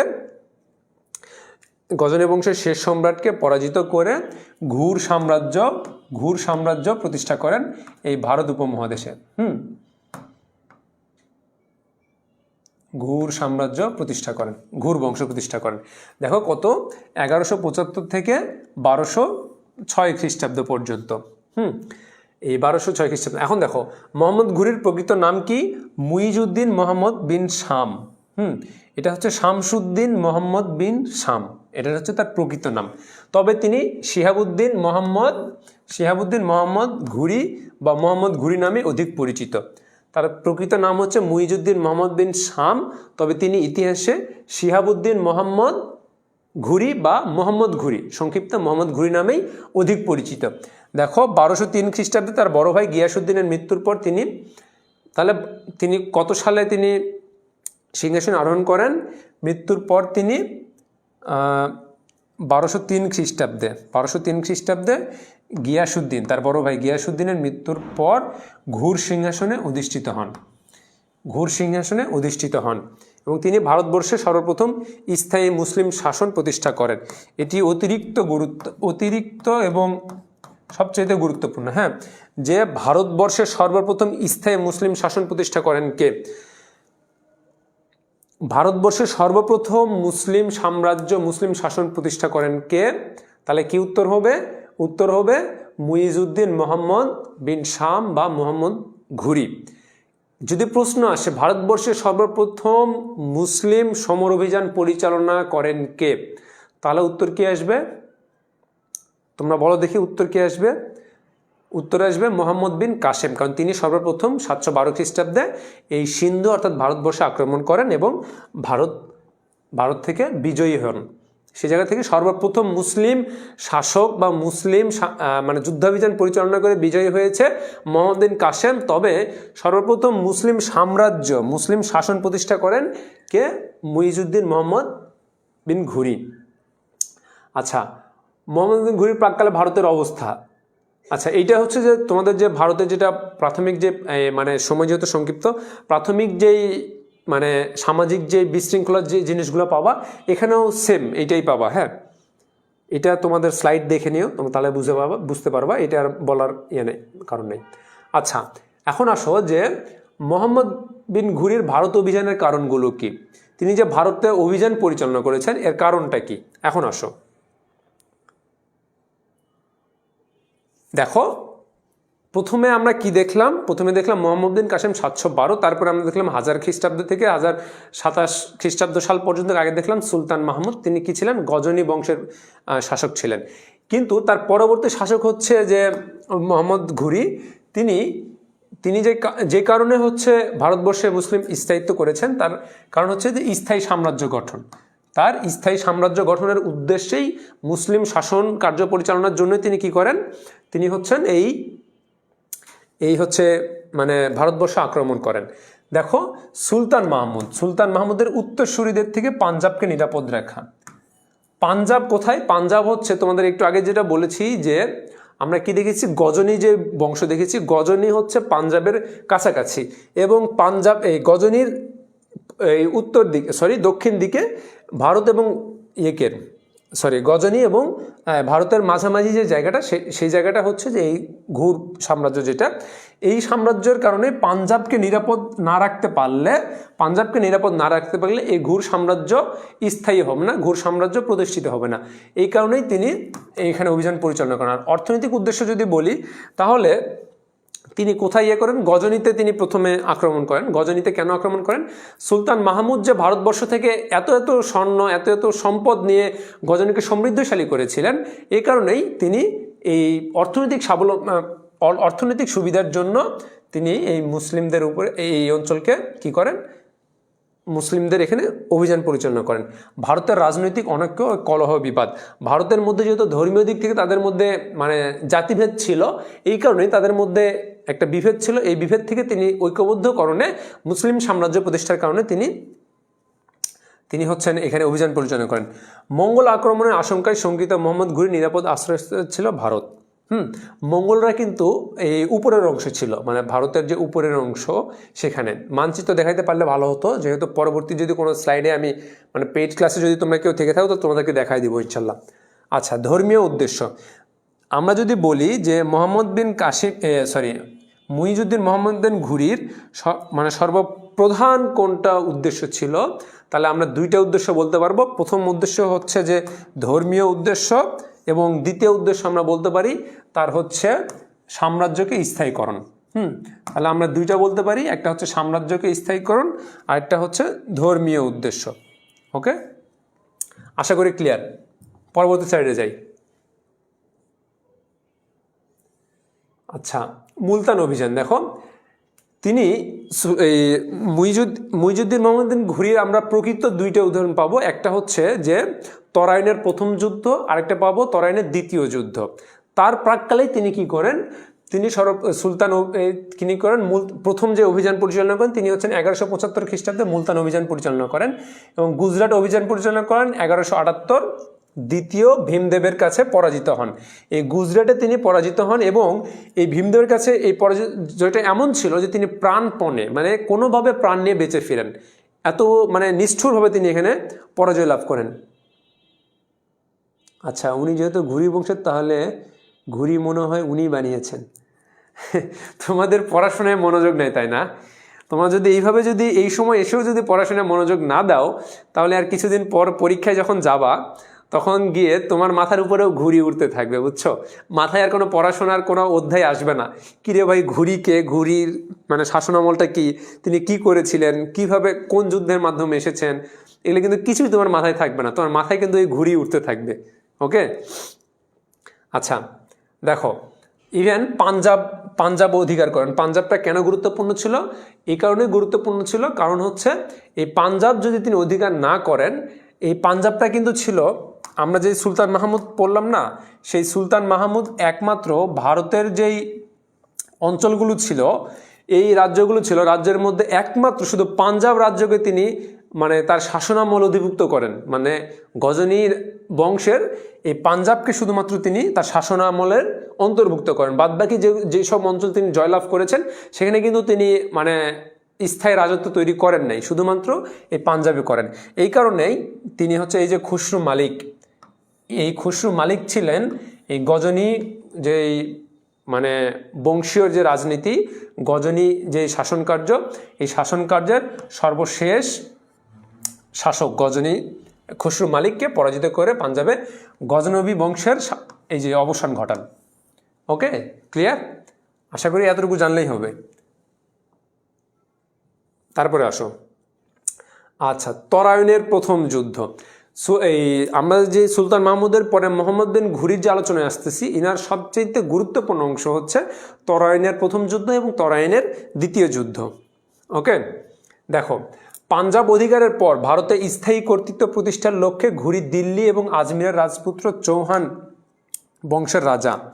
এখানে একটা জিনিস দেখো, দিল্লি এবং আজমির এর তখন মানে শাসন কার্যে কে ছিল? চৌহান রাজা, চৌহান বংশের রাজা পৃথ্বীরাজ। তরাইনের দুইটা যুদ্ধ হয়েছিল, দুইটা যুদ্ধে মুসলিম সেনাপতি হিসেবে ছিল মোহাম্মদ বিন ঘুরি, আর চৌহান হিন্দু রাজা হিসেবে ছিল কে? রাজা পৃথ্বীরাজ। এর মধ্যে প্রথম যেটা হয় সেটা কত সালে হয়? সেটা হয় কত সালে দেখো, 91 সালে। সেটা হয় 1191 সাল। এই 1199 সালে সর্বপ্রথম তরাইনের যুদ্ধ হয়। কার কার মাধ্যমে? একটা হয় হচ্ছে এই যে পৃথ্বীরাজ চৌহান বংশের, তিনি কোথাকার রাজা ছিলেন? তিনি ছিলেন দিল্লি এবং আজমিরের রাজপুত চৌহান বংশের রাজা পৃথ্বীরাজের সাথে মুখোমুখি হন। তাহলে তরাইনের প্রথম যুদ্ধ, দ্বিতীয় যুদ্ধ কার কার মধ্যে হয়? মোহাম্মদ ঘুরি এবং চৌহান বংশের রাজা পৃথ্বীরাজের মাধ্যমে হয়। ওকে, ক্লিয়ার? তারপর আসো যে চৌহান রাজের বিরুদ্ধে অগ্রসর হলে তাকে মোকাবেলা করার জন্য পৃথ্বীরাজ, আচ্ছা এই লাইন তোমাদের দেখতে হবে না, এই রাজা পৃথ্বীরাজের কাছে প্রথম যে তরাইনের প্রথম যুদ্ধ, এখানে মোহাম্মদ বিন ঘুরি খুব শোচনীয়ভাবে পরাজয় বরণ করার পরে তিনি গজনি বলতেছি সরি, ঘুরিয়ে, অর্থাৎ হচ্ছে যে পাঞ্জাবে তিনি চলে যান। পাঞ্জাবে চলে যাওয়ার পরে তিনি যেই পরাজয় বরণ করেছেন, এই পরাজয়ের ফলে তিনি ভীত সন্ত্রস্ত না হয়ে তিনার যে দুর্বলতার দিকগুলো রয়েছে এগুলোকে তিনি আর শক্তিশালী করে তিনি কি করেন, আর কতক্ষণ, আচ্ছা আর কিছুক্ষণ, আর মাত্র 5 থেকে 10 মিনিট সর্বোচ্চ, ওকে। তিনি কি করেন, তিনি এই 1192 সালে দ্বিতীয়বার তরাইনের প্রান্তরে দ্বিতীয়বার তিনি যুদ্ধ অভিযান পরিচালনা করেন। দেখো তরাইনের রণক্ষেত্রে, তরাইনের একটা স্থান, এই স্থানের রণক্ষেত্রে এই সম্মিলিত বাহিনী কেন বলা হচ্ছে, কারণ এই কারণেই যে রাজা পৃথ্বীরাজ ইনি কী করেছিলেন, যে পূর্বাঞ্চলের যে বিভিন্ন রাজ্যের যে হিন্দু রাজারা ছিল এদেরকে নিয়ে একটা কমিটি গঠন করেছিল। হ্যাঁ, কি করেছিল দেখো, এই যে কনফেডারেসি একটা বা ঐক্য জোট, কনফেডারেশন বা একটা ঐক্য জোট গঠন করেছিল। এই ঐক্য জোটের কারণে এর আগে কিন্তু ধর্মীয় দিক থেকে, রাজনৈতিক দিক থেকে তাদের মধ্যে কোনো একটা মীমাংসা ছিল না, তারা কিন্তু একে অপরে সাহায্য করতো না। কিন্তু এ রাজা পৃথ্বীরাজ যখন বুঝতে পারলো যে যেহেতু আমরা পারবো না, এই কারণে তিনি একটা কনফেডারেসি গঠন করে, কাদেরকে, ভারতের হিন্দু রাজাদের সমন্বয়ে। হ্যাঁ, কোথায় দেখো, পৃথ্বীরাজ উত্তর ভারতের, মানে ভারতের যে উপরের অংশগুলো রয়েছে এদের যে রাজারা ছিল, ভারতের রাজা, এদেরকে নিয়ে একটা কনফেডারেসি গঠন করে। এর কারণে মুইজুদ্দিন মোহাম্মদ ঘুরি যখন তরাইনের প্রথম যুদ্ধে আসে তখন তরাইন প্রান্তরে তিনি এই যে ঘুরি পরাজিত হন। তাহলে এতটুকু মাথায় রাখো, কার কার সাথে হয়েছিল যুদ্ধ, কার সাথে কার, কত খ্রিস্টাব্দে, এবং পরাজয় লাভ করেছিলেন। এখন আসো তরাইনের দ্বিতীয় যুদ্ধ। এই যুদ্ধ দেখো, এটা কত সালে, 1192 সালে। তোমাদের কোশ্চেনে যখন সিকিউ অংশে দিয়ে দিবে যে তরাইনের প্রথম যুদ্ধ কত সালে হয়, তখন তোমাদের কনফিউশন চলে আসবে, কিরে যুদ্ধ তো 2টা হয়েছিল, কোনটা। মনে রাখবা, প্রথম যুদ্ধ 91, দ্বিতীয় যুদ্ধ 92, ওকে, আর সমস্যা হবে না। তারপর দেখো যে তিনি 1,20,000 সৈন্যের এক বিশাল বাহিনী নিয়ে ঘুরি পৃথ্বীরাজের বিরুদ্ধে যুদ্ধ ঘোষণা করেন। এই মোহাম্মদ ঘুরি কার সাথে, পৃথ্বীরাজের, ঘুরি ভার্সেস পৃথ্বীরাজের বিরুদ্ধে একটা যুদ্ধ ঘোষণা করেন 3 লক্ষ সৈন্যের। এখানে যদি আমি বলি যে 3 লক্ষের সৈন্য, এই যে 3 লক্ষ সৈন্য কার, 3 লক্ষ সৈন্য হচ্ছে চৌহান বংশের যে রাজা ছিল, রাজপুত ছিল পৃথ্বীরাজ। এই পৃথ্বীরাজ 3 লক্ষ সৈন্যের এক বিশাল বাহিনী, উত্তর ভারতের প্রায় 150 রাজপুত রাজা, এটা নিয়ে তিনি পৃথ্বীরাজ ঘুরির মুখোমুখি হন এবং পরাজয় বরণ করেন। এখানে খুব শোচনীয়ভাবে পৃথ্বীরাজ পরাজয় বরণ করেন এবং সে মৃত্যুবরণ করেন। এর ফলে কি হয়, এর ফলে হচ্ছে ভারত উপমহাদেশে মুসলিম সাম্রাজ্যের পতাকা গাড়িত হয় এবং মুসলিম সাম্রাজ্যের শাসনামল শুরু হয়। তাহলে সর্বপ্রথম ভারতে মুসলিম কোন শাসক যুদ্ধাভিযান পরিচালনা করেন, মোহাম্মদ বিন কাসেম। কে 17 বার ভারত উপমহাদেশে অভিযান পরিচালনা করেছেন কোন মুসলিম শাসক, সুলতান মাহমুদ। তিনি কোন বংশের ছিলেন, তিনি ছিলেন গজনবী বংশের অন্তর্ভুক্ত। গজনবী বংশের প্রতিষ্ঠাতা কে, তোমরা এটা বলে দিবা। হ্যাঁ, তোমরা বলো, তারপরে আমি আবার বলে দিব, ওকে। তারপরে দেখো যে সর্বশেষ যে বিষয়টা, সেটা হচ্ছে যে মোহাম্মদ বিন ঘুরি সর্বপ্রথম স্থায়ী শাসন প্রতিষ্ঠা করেন, মুসলিম স্থায়ী শাসন প্রতিষ্ঠা করেন কোন যুদ্ধের মাধ্যমে, তরাইনের দ্বিতীয় যুদ্ধের মাধ্যমে। কাকে হারিয়ে, রাজা পৃথ্বীরাজকে হারিয়ে, ওকে। এখন আসো ভারতে যেই ঘুরির সাফল্যের কারণ কি। ভারতের রাজনৈতিক অনৈক্য, যেটা তোমরা আগে যেটা দেখেছো সব একই, মুসলমানদের কৃতদাসদের বীরত্ব, হ্যাঁ, এগুলো সব একই, প্রায় একই। তোমরা এক নজর শুধু দেখে নিবে তাহলেই পারবা। এখন দেখো ঘুরি বংশের পতন, ঘুরি অপুত্রক অবস্থায় মারা গেলে, অর্থাৎ মুইজুদ্দিন মোহাম্মদ বিন ঘুরি এনার কিন্তু কোনো সন্তান ছিল না। এই কারণে নিঃসন্তান থাকার কারণে 1206 খ্রিস্টাব্দে তার ভ্রাতুষ্পুত্র মাহমুদ ঘুরি সিংহাসনে আরোহণ করেন। তার হচ্ছে ভাতিজা 1206 খ্রিস্টাব্দে মাহমুদ ঘুরি সিংহাসনে অধিষ্ঠিত হন। তিনি ছিলেন অত্যন্ত দুর্বল এবং অযোগ্য। অর্থাৎ আমরা যেমন দেখেছি যে সুলতান মাহমুদ যতটা মানে যোগ্য ছিলেন, যেভাবে তিনি গজনী বংশের মানে সুখী সমৃদ্ধশালী করেছিলেন, কিন্তু সেই শাসনামল কিন্তু বেশি দিন টিকে নাই, হ্যাঁ, অযোগ্য শাসকের কারণে। সেম অপরদিকে আমরা দেখি ঘুরি বংশের যে পতন, এখানেও হয় যে মানে যোগ্য এবং দক্ষ শাসক না থাকার কারণে ঘুরি বংশের পতন হয়। তার দুর্বলতার সুযোগে মোহাম্মদ ঘুরির সহযোগী তাজউদ্দিন ইয়ালদুজ গজনীতে তাজউদ্দিন ইয়ালদুজ গজনীতে, নাসির উদ্দিন কুবাচা সিন্ধুতে। এখানে যেই ঘুরি সাম্রাজ্য ছিল এটাকে 3 ভাগে তখন এই যে মাহমুদ ঘুরির বিরুদ্ধে 3টি অংশ ভাগ করে নেয়। কোথায় দেখো, এই যে তাজউদ্দিন ইনি কি করেন, গজনীতে মানে গজনীতে নিয়ে এটাকে অধিভুক্ত করে ফেলেন, আর নাসির উদ্দিন কুবাচ্চা ইনি কি করেন, সিন্ধুকে কবজ করে নেন। এবং কুতুবউদ্দিন আইবেক, এরপর আমরা যে দিল্লি সালতানাত পড়ব, এই দিল্লি সালতানাতের প্রতিষ্ঠাতা কুতুবউদ্দিন আইবেক কি করেন, দিল্লিতে কর্তৃত্ব প্রতিষ্ঠা করেন। এর ফলে কি হয়, ঘুর সাম্রাজ্যকে 3টি অংশ থেকে যখন বিভক্ত করে ফেলা হয় তখন ঘুর সাম্রাজ্যের পতন ঘটে যায়। ওকে,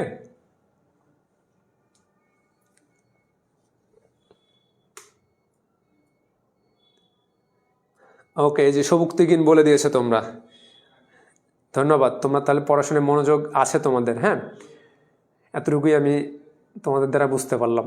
ওকে, তাহলে সবাই এখন রেডি হয়ে যাও। আমরা এখন এতক্ষণ যে পড়ার অধ্যায়টা পড়লাম, যে ভারতে মুসলিম সাম্রাজ্যের যেই পথ চলা, এই অধ্যায়টা আমরা পড়েছি। দ্বিতীয় পত্রের ইসলামের ইতিহাসের সংস্কৃতির দ্বিতীয় পত্রের প্রথম অধ্যায় আমরা পড়েছি। এই প্রথম অধ্যায়ে আমরা 3টি ব্যক্তির সম্পর্কে আমরা পড়েছি। একটা হচ্ছে কি সুলতান মোহাম্মদ বিন কাসেম, তিনি কোন আমলে এখানে 712 খ্রিস্টাব্দে সিন্ধু বিজয় করেন। তারপরে আমরা দেখেছি সুলতান মাহমুদ, যিনি হচ্ছেন গজনী বংশ থেকে ভারত উপমহাদেশে মুসলিম হিসেবে 17 বার ভারত উপমহাদেশে আক্রমণ করেন, 17 বারে বিজয় লাভ করেন।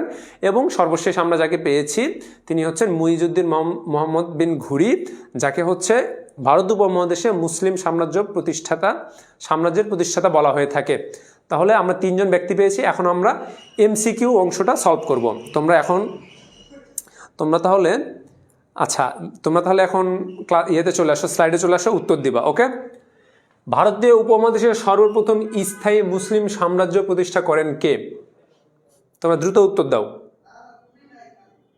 ও সরি, এখানে তো আমি উত্তর দিয়ে দিয়েছি, তাহলে তোমরা দেখতে পাচ্ছ যেহেতু।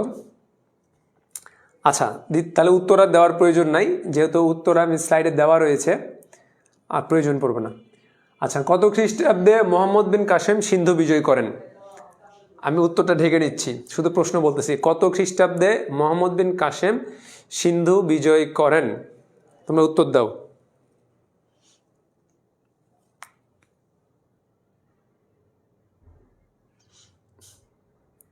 সাল লিখবা, কত সালে, কারণ এটা তোমাদের একাধিকবার কোশ্চেনে আসছে এবং এটা প্রতিবার রিপিট হয়। তোমাদের যে বোর্ডগুলো আছে, আলাদা আলাদা বোর্ড, কোনো না কোনো বোর্ডে এখান থেকে কোশ্চেন প্রতিবারই আসে যে কত খ্রিস্টাব্দে মোহাম্মদ বিন কাসেম সিন্ধু বিজয় করেন। আচ্ছা, এটাকে you are Rahul. Okay, thank you ভাইয়া, তুমি বলে দিয়েছো 712। ওকে, এটা কোন সাবজেক্টের ক্লাস হচ্ছে একটু জানাবেন। আচ্ছা, আমার পাঞ্জাবি টুপি দেখেও বুঝতে পারতেছো না কোন ক্লাস হইতে পারে? কোন ক্লাস হইতে পারে? হয় ইসলাম শিক্ষা হবে, নাহলে ইসলামের ইতিহাসের সংস্কৃতি হবে। আমি ইসলামের ইতিহাসের সংস্কৃতির ক্লাস নিচ্ছি ভাইয়া। আচ্ছা, উম্মে তানজিলা বলেছ 1712। 1712 কেন হবে ভাইয়া? 712 হবে, 712। ওকে, তোমরা অনেকেই স্যার সরেন একটু দেখে নিই। যেহেতু উত্তর দেওয়া আছে জন্য আমি তোমাদের এটা করে ফেলছি। আচ্ছা, পরেরটাও দেখাবো না তোমাদেরকে। আচ্ছা, সোমনাথ মন্দির কোথায় অবস্থিত ছিল? বলো, সোমনাথ মন্দির কোথায় অবস্থিত ছিল?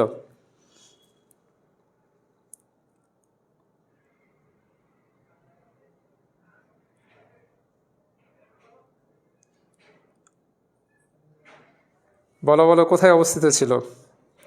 একজন বললেই হবে। এই যে জিনিয়া ইসলাম বলেছে, তারপরে এটাকে পূর্ণতা ইসলাম। ওকে, ইকরা ইসলাম সবার আগে বলেছো, ধন্যবাদ। ফাহি গুজরাট। ওকে, তার মানে তোমরা পড়াশোনায় পড়ায় মনোযোগী ছিলা। ওকে, ধন্যবাদ। তারপরে আসো, এটাও তো ঢেকে রাখতে হবে না, তাহলে তো তোমরা দেখে ফেলবা। তরাইনের প্রথম যুদ্ধে কে জয়লাভ করে? বলো।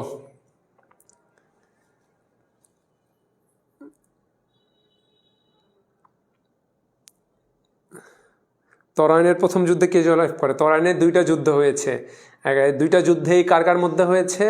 এক মুইজউদ্দিন মোহাম্মদ ঘুরির সাথে কার হয়েছে? চৌহান বংশের রাজা রাজপুত পৃথ্বীরাজের সাথে হয়েছে। তাহলে এখন বলো যে তরাইনের প্রথম যুদ্ধে কে জয়ী হয়েছিল আর কে পরাজয়ী হয়েছিল? যেহেতু আমার প্রশ্ন হচ্ছে যে কে জয়লাভ করে, তরাইনের প্রথম যুদ্ধে কে জয়লাভ করে? ওকে বলো। এই যে সালসাবিলা হক, ওকে, ইকরা ইকরা ইকরা ইসলাম, তুমি তো ফার্স্ট আসছো, তুমি বলে দিয়েছো পৃথ্বীরাজ, আচ্ছা পৃথ্বীরাজ, মিশু দাস, পৃথ্বীরাজ, নাহিদা, ওকে ওকে ওকে। আচ্ছা, এতগুলো ছেলে প্রশ্ন করলা ততক্ষণ, এখন একজনে উত্তর দিচ্ছ না, এটা কেমন হয়ে গেল?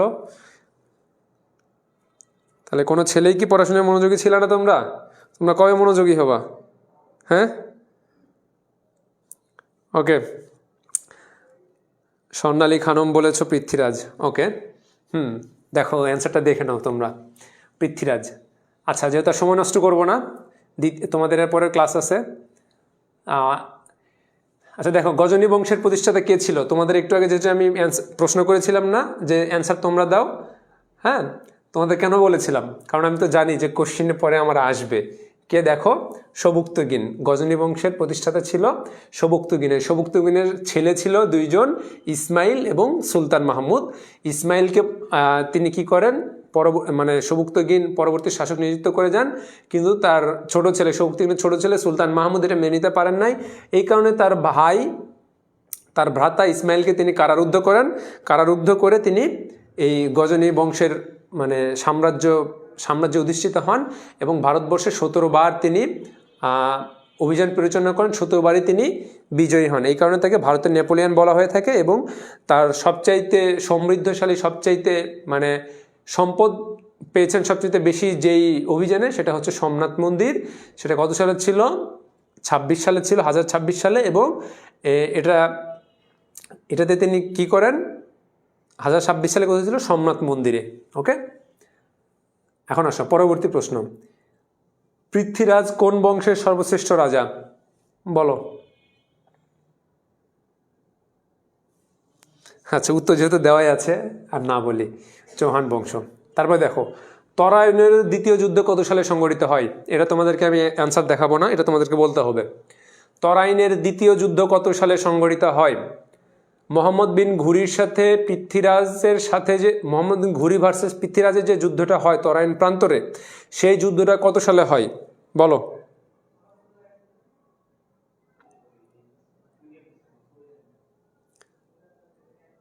আচ্ছা, মেহেরিন ঐশী বলেছে কমেন্টকে দেখা যায় না। সরি ভাইয়া, আমি তো সবারই দেখতেছি। এই যে তোমারটা পড়ে দিলাম। হ্যাঁ, ওকে।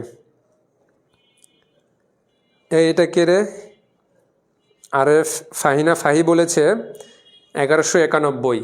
এতক্ষণ এই পড়াইলাম, তোমাদেরকে বারবার বলেছি যে এটা মাথায় রাখবা, কারণ এখান থেকে কোশ্চিন আসেই যে তরাইনের প্রথম যুদ্ধ কত সালে, তরাইনের দ্বিতীয় যুদ্ধ কত সালে। তরাইনের প্রথম যুদ্ধে কে জয়ী হয়েছে এবং তরাইনের কে পরাজয়ী হয়েছে, কে জয়ী হয়েছে, দুইভাবে কোশ্চিন আসতে পারে। এবং তরাইনের দ্বিতীয় যুদ্ধে কে জয়ী হয়েছে, এই কোশ্চিনটা বারবার তোমাকে আমি বলে দিলাম যে এগুলো তোমরা মাথায় রাখবা। তুমি বলেছ যে 1991, এটা কেমন কথা হলো? 1900 কীভাবে আসলো এখানে? তোমরা কি ইয়ার্কি করতেছো নাকি? হ্যাঁ, নাকি মজা নিচ্ছ? আসেন, প্রায় শেষের দিকেই। আচ্ছা, তোমাদেরকে এতক্ষণ পড়ায় আসলাম আর তোমরা বলতেছো 1991, এটা কি গ্রহণযোগ্য বলো? হ্যাঁ, তোমাদেরকে পড়াচ্ছি যে 1712 থেকে তোমাদেরকে পড়াচ্ছি 1100 সালের দিক থেকে 1200 সাল পর্যন্ত, আর তোমরা বলতেছো 1900 সাল। হ্যাঁ, প্রথম অধ্যায় পড়াই দিয়েছি আর তোমরা একদম ষষ্ঠ অধ্যায়ে চলে গেছো। তোমরা কি পড়ালেখায় মনোযোগী আছো? 1192 হবে। আফিয়া ইসলাম, ওকে। মাহমুদুল হাসান মন 1192। এই যে আবার এটা কে? এটা মিহা, তুমি বলেছো 1191। বারবার করে বলে দিলাম যে দুইটা যুদ্ধ, দুইটা মনে রাখতে হবে। একটা প্রথম যুদ্ধ 1191, তরাইনের প্রথম যুদ্ধ, দ্বিতীয় যুদ্ধ 1192। তারপরেও তুমি এসে অ্যান্সার করতেছো যে 1191, তার মানে কি তুমি মনোযোগী না? এভাবে করলে তো হবে না, অবশ্যই মনোযোগী হতে হবে। ওকে, তারপরে দেখো সুলতান মাহমুদ কত খ্রিস্টাব্দে সোমনাথ অভিযান পরিচালনা করেন? সোমনাথ অভিযান কত সালে পরিচালনা করেন? তার হচ্ছে মনে রাখবে এইভাবে, সুলতান মাহমুদ 17 বার ভারত উপমহাদেশে 17 বার তিনি অভিযান পরিচালনা করেছেন এবং তার 16তম বার তিনি অভিযান পরিচালনা করেন সোমনাথ মন্দিরে। ওকে, সোমনাথ মন্দিরে কত সালে করেন? দেখো 1026 সালে। যেহেতু সময় কম সেহেতু আর তোমাদের অ্যান্সার নিলাম না। ওকে ওকে, এখন দেখো এই উদ্দীপকটি তোমরা পড়ার পর উত্তর দেবো। উদ্দীপকটা দেখো, মোহাম্মদ বিন কাসিম ভারতীয় উপমহাদেশে প্রথম মুসলিম অভিযানকারীর গৌরব অর্জন করলেও, ভালো করে দেখো, মোহাম্মদ বিন কাসিম ভারতীয় উপমহাদেশে প্রথম মুসলিম অভিযানকারীর গৌরব অর্জন করলেও মুসলিম সাম্রাজ্য প্রতিষ্ঠা করতে পারেননি। ভারতবর্ষে প্রথম স্থায়ী মুসলিম সাম্রাজ্য প্রতিষ্ঠাকারী শাসকের সাথে, দেখো ভারতবর্ষে প্রথম স্থায়ী মুসলিম সাম্রাজ্য প্রতিষ্ঠাকারী শাসকের সাথে 1191 সালে এক হিন্দু শাসকের রক্তক্ষয়ী যুদ্ধ হয়। মাথায় রাখবা কি, ভারতবর্ষে প্রথম স্থায়ী মুসলিম সাম্রাজ্য প্রতিষ্ঠা করেছেন। এই প্রথম স্থায়ী মুসলিম সাম্রাজ্য প্রতিষ্ঠা করেন কে? মাথায় রাখবা। তারপরে দেখো তার সাথে কি হয়, ভারতের যে এক হিন্দু রাজা পৃথ্বীরাজের সাথে 1191 সালে এক রক্তক্ষয়ী যুদ্ধ হয়। এখন প্রশ্ন হচ্ছে যে উদ্দীপকে কোন যুদ্ধের কথা বলা হয়েছে? বলো, 1191 সালে কোন যুদ্ধ সংঘটিত হয়েছে? বলো। 2 মিনিট বলো। হ্যাঁ, তরাইনের প্রথম যুদ্ধ। ওকে, তারপরে দেখো যে উক্ত যুদ্ধে পরাজিত শাসকের নাম কি ছিল? হ্যাঁ, তরাইনের প্রথম যুদ্ধে কে পরাজয় বরণ করে? এটা তো আগের একটা কোশ্চেনেও তোমরা পেয়েছিলে। হ্যাঁ, কে পরাজয় লাভ করে? দেখো মোহাম্মদ ঘুরি। আর যদি বলে যে কে বিজয় লাভ করে তাহলে হবে পৃথ্বীরাজ, এখানে এই অংশটা নাই। ওকে, তাহলে আমরা একদম ক্লাসের শেষ দিকে চলে এসেছি। আমাদের শুধু সৃজনশীল প্রশ্নটা একবার দেখে নাও। দেখো, আগারগাঁও একটি সমৃদ্ধ দেশ, এই দেশটি ধন সম্পদে ভরপুর, তাই দূর দূরান্ত থেকে অনেক বিজেতা বারবার এই অঞ্চলকে আক্রমণ করে। কাঞ্চননগর রাজ্যের অধিপতি বিখ্যাত রণকুশলী নিজামুদ্দিন শাহ বারবার আগারগাঁও রাষ্ট্রকে আক্রমণ করে। আক্রমণ করার ফলে কি করে, এর ধন সম্পদ নিয়ে যায়। রাষ্ট্র থেকে লুণ্ঠনকৃত ধন সম্পদ দিয়ে তিনি স্বীয় রাজধানীকে সমৃদ্ধ করেন। এই যে উদ্দীপকের সাথে তোমরা কার মিল পাচ্ছ বলো? কত খ্রিস্টাব্দে আরবরা সিন্ধু বিজয় করেন? প্রশ্নে আসো, ক নম্বর প্রশ্নে, কত খ্রিস্টাব্দে আরবরা সিন্ধু বিজয় করে? সিন্ধু বিজয় করে কত খ্রিস্টাব্দে? 712 খ্রিস্টাব্দে। কে করে? মোহাম্মদ বিন কাসিম। তারপর দেখো সিন্ধু বিজয়ের প্রত্যক্ষ কারণ কি? সিন্ধু বিজয়ের প্রত্যক্ষ কারণ সিংহল এর রাজা যেই খলিফা ওয়ালিদ এবং হাজ্জাজ বিন ইউসুফের কাছে যে উপঢৌকন প্রেরণ করেন, এই উপঢৌকনটা সিন্ধুর দেবল বন্দরে জলদস্যু দ্বারা লুণ্ঠিত হয়। এটাই হচ্ছে প্রত্যক্ষ কারণ। ওকে, তারপর দেখো উদ্দীপকে তোমার পঠিত কোন বিজেতাকে নির্দেশ করেন? ব্যাখ্যা করো। কোন বিজেতাকে? মানে হচ্ছে এই দেশটি ধন সম্পদে ভরপুর, তাই দূর দূরান্ত থেকে অনেক বিজেতা বারবার এই দেশটিকে আক্রমণ করেন। কাঞ্চননগর রাজ্যের অধিপতি বিখ্যাত রণকুশলী নিজামুদ্দিন শাহ বারবার আগারগাঁও রাষ্ট্রকে আক্রমণ করে ধন সম্পদ নিয়ে যায়। এই যে বারবার আক্রমণ করে যে ধন সম্পদ নিয়ে যায়, এই বিজেতাটা কার সাথে সম্পর্ক? কার সাথে তোমরা মিল পাচ্ছ? কোন শাসকের সাথে মিল পাচ্ছ বলো? বলো। সুলতান মাহমুদ ভারতবর্ষের 17 বার আক্রমণ করেন এবং এখান থেকে ধন সম্পদ নিয়ে কোথায় যান? তার শাসন স্থায়ী কোথায়? গজনীতে নিয়ে যান। তারপরে দেখো যে এই 4 নম্বর প্রশ্নটা একটু তোমরা গুরুত্বপূর্ণ। দেখো, তুমি কি মনে করো উক্ত শাসক অর্থনৈতিক উদ্দেশ্যেই এ ধরনের অভিযান পরিচালনা করেছিলেন? যুক্তি দাও। তুমি কি মনে করো উক্ত শাসক অর্থনৈতিক উদ্দেশ্যেই এ ধরনের অভিযান পরিচালনা করেছেন? যুক্ত দাও।